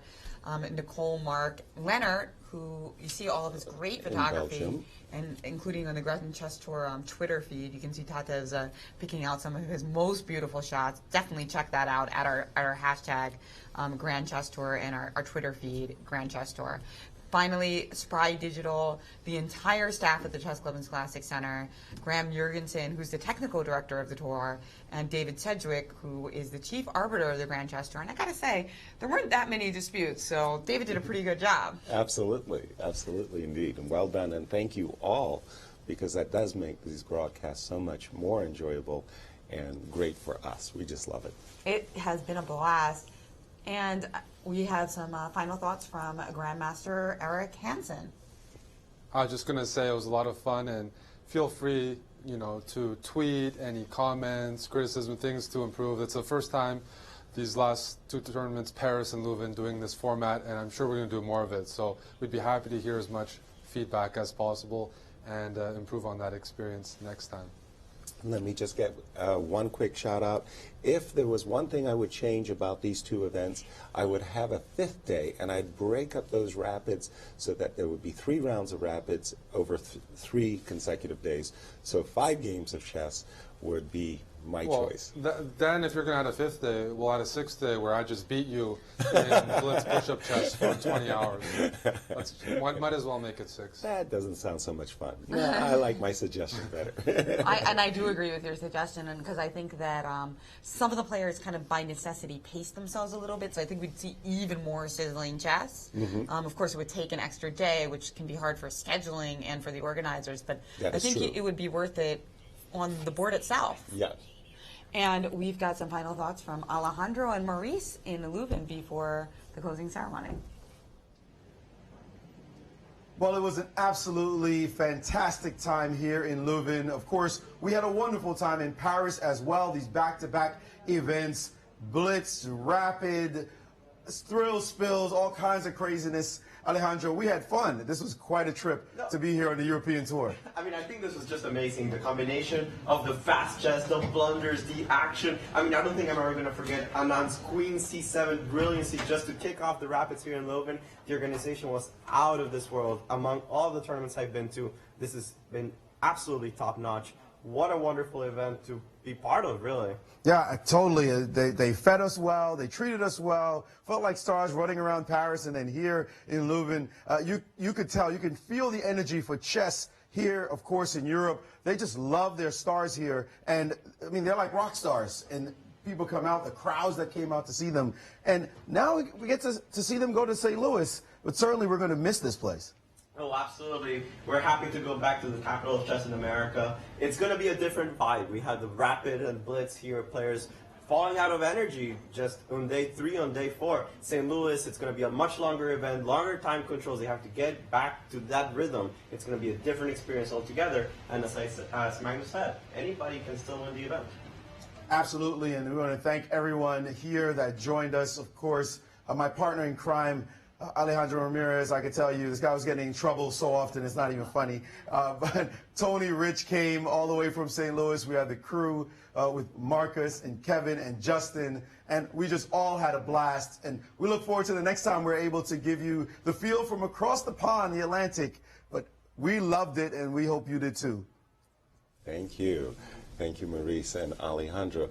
Just I was going through my mind of thoughts about the wild card player, Magnus Carlsen, and I really like that in St. Louis for our wild card will be the Chinese #1 player, Ding Liren. Maybe a little bit not so well known to the American audience, but he's an extraordinarily gifted, talented player from China, and he will be our wild card. Eric, what do you think about Ding Liren's presence in St. Louis? I'm really looking forward to it. He plays the King's Indian, a lot of exciting openings. But I wanted to give one more shout out. Last but not least, we wanted to mention thanks to Jeannie and Rex Sinkfeld for helping make all of this possible, everything that's going on. They've been big support. Absolutely, no question about it, Rex. We call it the Sinkfeld effect here in St. Louis because it's been so meaningful not only for St. Louis itself, but the entire country. The U.S. Championships have been held here now 8 times in a row. They'll go on 9th next year, and there we see some some of the autograph hounds. That's right. We got all of our players signing autographs quite graciously, and remember that St. Louis is not just about the chess club. There's an actual chess campus, and that's what Vichy Anand mentioned in interviews that he likes about this place. There's the trifecta, if you will, the Kingside Diner, the World Chess Museum, the World Chess Hall of Fame, and then we have the chess club. So you can visit all 3 when you come here. I'm on the board actually at the museum, and it's always so exciting that the exhibits just rotate. Yep. And there's always something fun. And again, we're just getting set up for the closing ceremony as we're awaiting some of the speech making. But once again, I'm just so stunned by the beauty and grace, elegance of the 2 playing halls that we saw in Paris and this one in Leuven. Especially, just extraordinary. I know as a player myself, I just love great playing venues, and these are 2 of the best I've ever seen in my life. That's right, absolutely. You could certainly hear a rook drop from the ceiling. That is for sure. Those high vaulted ceilings, those amazing murals, paintings on the walls. Yeah, it's been really memorable, this tournament. I mean, for better and for worse. Alejandro mentioned this stunning game by Anand with the queen C7, ended up on an H2 maneuver. Yeah. And there's also been all the spills, even by the champion, in the completely uncharacteristic game against Naka. Right. I also think of the game that MVL failed to win against Nakamura, but that was a really beautiful game. And I just was thinking about all of those people who love collecting autographs. We had that shot just a minute ago of like Magnus Carlsen all the way down, top grandmasters in the world, and Garry Kasparov being the bookend marker. Wouldn't it be nice to get all of those players autographing your favorite mementos? Come to the Sinkfield Cup. Yes, that's the way it's done. You got to come to St. Louis. And we've got autograph sessions, and they're usually packed with a lot of kids. So you're going to have to elbow, because we are at Classic Center too, you're going to have to elbow a few 8-year-olds to get your autograph. Oh, and it just looks like speech making is underway. So we'll go back to Leuven and beëindigd. En het is normaal dat we dan ook een prijsuitreiking hebben. The tournament has ended after 4 days, grueling battles, and we have now a closing ceremony. Before I hand it over to Mr. Malcolm Payne, I would like to remind you or let you know that over the 4 days we had about 1,500 people coming in here and watching the games live. Online, and we just made a calculation, we have over about 300,000 people who have viewed these 3 days online. So this is wonderful, and it's a big promotion for chess. Now, thank you. To start with the official ceremony, please welcome Mr. Malcolm Payne.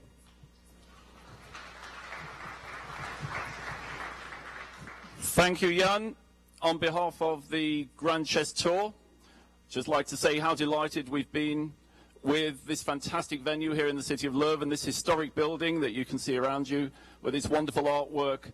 And it's a building that goes back to the 15th century, not quite as old as the game of chess, but we felt that we were in a truly historic setting, and one that was absolutely perfect for a chess tournament, and we have indeed had a wonderful chess tournament. So our thanks to the city of Leuven for providing, I think, one of the most beautiful venues I've ever been to for a chess event.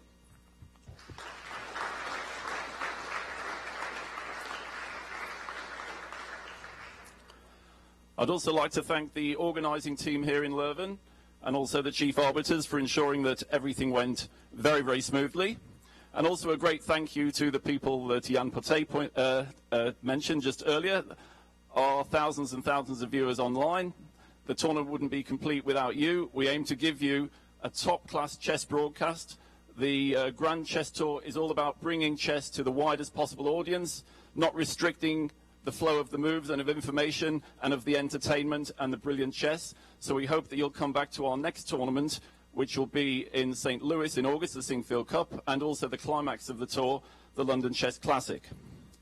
Now, of course, we'd also like to thank our sponsors, the YourNextMove Foundation, of which we'll hear more soon. But first, I'd like to invite to the stage the inspiration behind the Grand Chess Tour, and we're delighted that he's able to come to this tournament in Leuven for the closing ceremony. Please welcome the world champion, the 13th world champion, Garry Kasparov.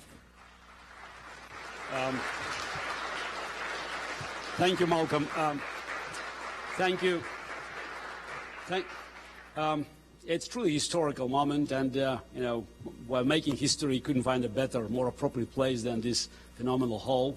5 years ago, actually, I was here, you know, moving pieces with Nigel, this stage, and I couldn't even dream that, you know, we'll have such a phenomenal event of all the best players competing, and you know, giving it this excitement and joy for hundreds of thousands of chess fans around the globe.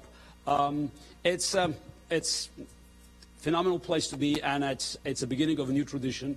And I feel that my main contribution to the event was that many years ago I became a friend of a man who was behind the organization of this event, a great chess enthusiast who organized many chess events for kids in this country, in Belgium, and also helped me to set up Kasparov Chess Foundation in Europe, and now, first time, you know, put his efforts, resources, and energy behind the world-class event. So I would like to pass this mic to my friend and chess enthusiast and chess sponsor and great man who is residing in Leuven and wanted always to make this city a center for global chess, Jan Callewaert.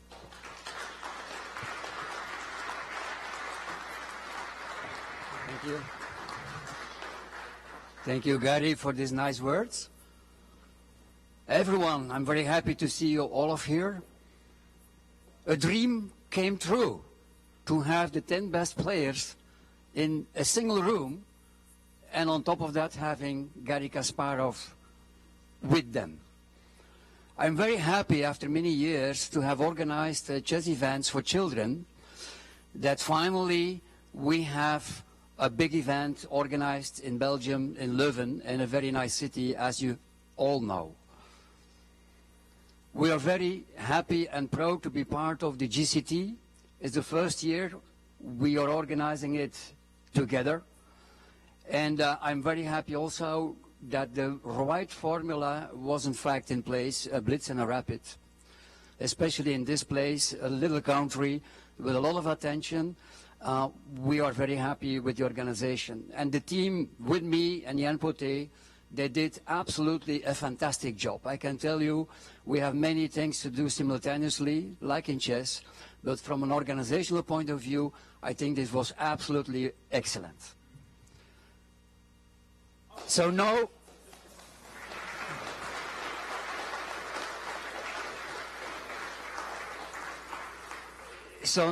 I would like to hand it back to our friend about the distribution of some gifts for the winner, or a winner, 1 or 2 or 3, but we all know it's one big winner. Thank you, Jan. Before we hand over the prize to the victor of the spoils, first of all, I'd like to introduce all the players to the audience one last time, and if they could line up just behind me in the second row in the same way we did at Paris. First, please welcome former world champion Veselin Topalov.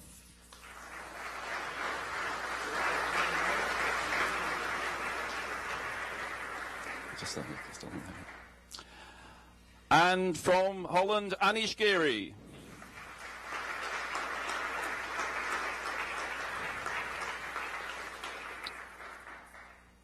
From Russia, former world champion Vladimir Kramnik.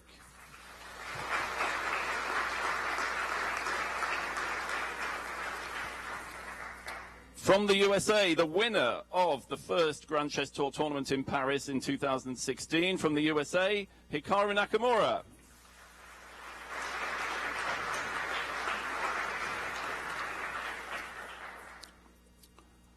Third at Paris, sixth here, from France, Maxime Vachier-Lagrave.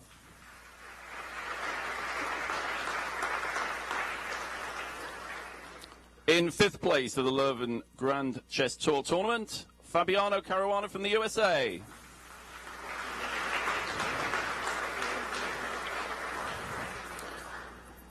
In fourth place, former world champion, started the tournament in the most brilliant fashion, Vishy Anand.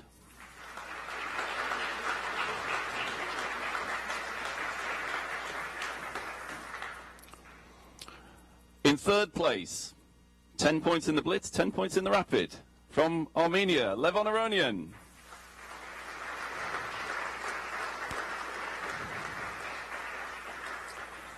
And in second place here at Leuven, played extremely pragmatic, solid, but also at times entertaining chess, Wesley So.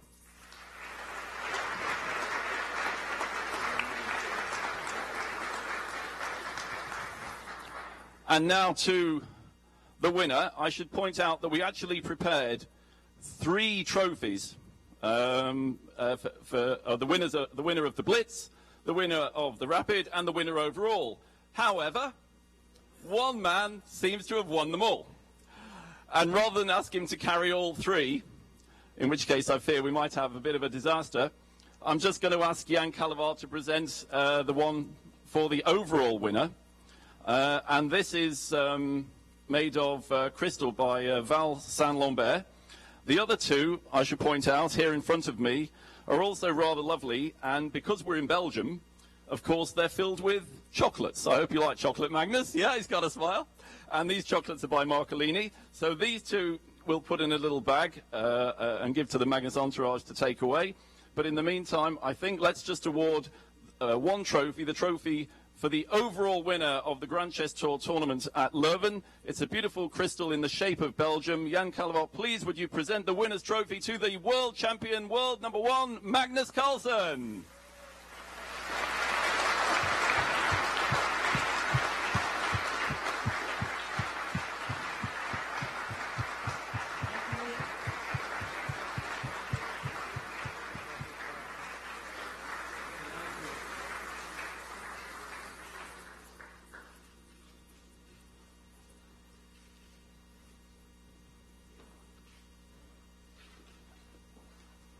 Okay, ladies and gentlemen, thank you very much.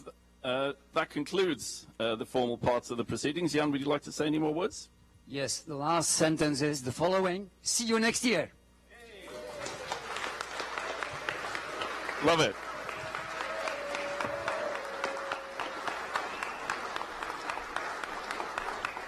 Jennifer, a beautiful closing for a great event. And pretty vigorous clapping there by Levon Aronian, I guess. He loves this place. He was happy for his performance, wasn't he? And wow, what a very, very nice setting again. Simply stunning and great play by Magnus. A pity he's not going to be on the Grand Chess Tour for this 3rd edition, for the 3rd tournament here in St. Louis. Oh, but we're going to have fun. It's going to be a great tournament. We're including a Digloren, and it's going to be just 2 weeks of great chess. There's going to be ultimate moves again. We always love to see that. Oh, that's so always whether fun. you catch it in person or, you know, just watch online, make sure to mark those dates on your calendar. And it's not too far away. No, it really isn't. This year, it's in the summer. So August 1st, obviously August 4th, rather, we are going to be starting it all up again in St. Louis. But let's review the final results of our tournament. Magnus Carlsen, he has 23 points. He's win this clear in every single section, as pointed out by Malcolm. He won the Blitz, he won the Rapid, and of course, that means that mathematically he also has to win the doorstop. Meanwhile, Wesley So, very solid result in both events, and he can be extremely proud of his 2nd place finish. So we saw Americans very high up in the cross table in both events. Of course, Nakamura winning Paris and Wesley So coming second in Leuven. Great job. Yeah, and I just pointing out a very balanced score by Leuven Aronian to take third place. 10 in the rapid, 10 in blitz. Perfect 10. The perfect 10s. And we've got Eric Hansen with his final thought from Leuven. Thanks, Jen. Well, I mean, what can I say? Had a blast. In my mind, the top two blitz players in the world won each leg in Paris and in Leuven. So in the meantime, I expect to see a lot of the top players sharpening their skills. And until next time, thanks everybody for watching. Bye guys, see you in St. Louis. Bye-bye.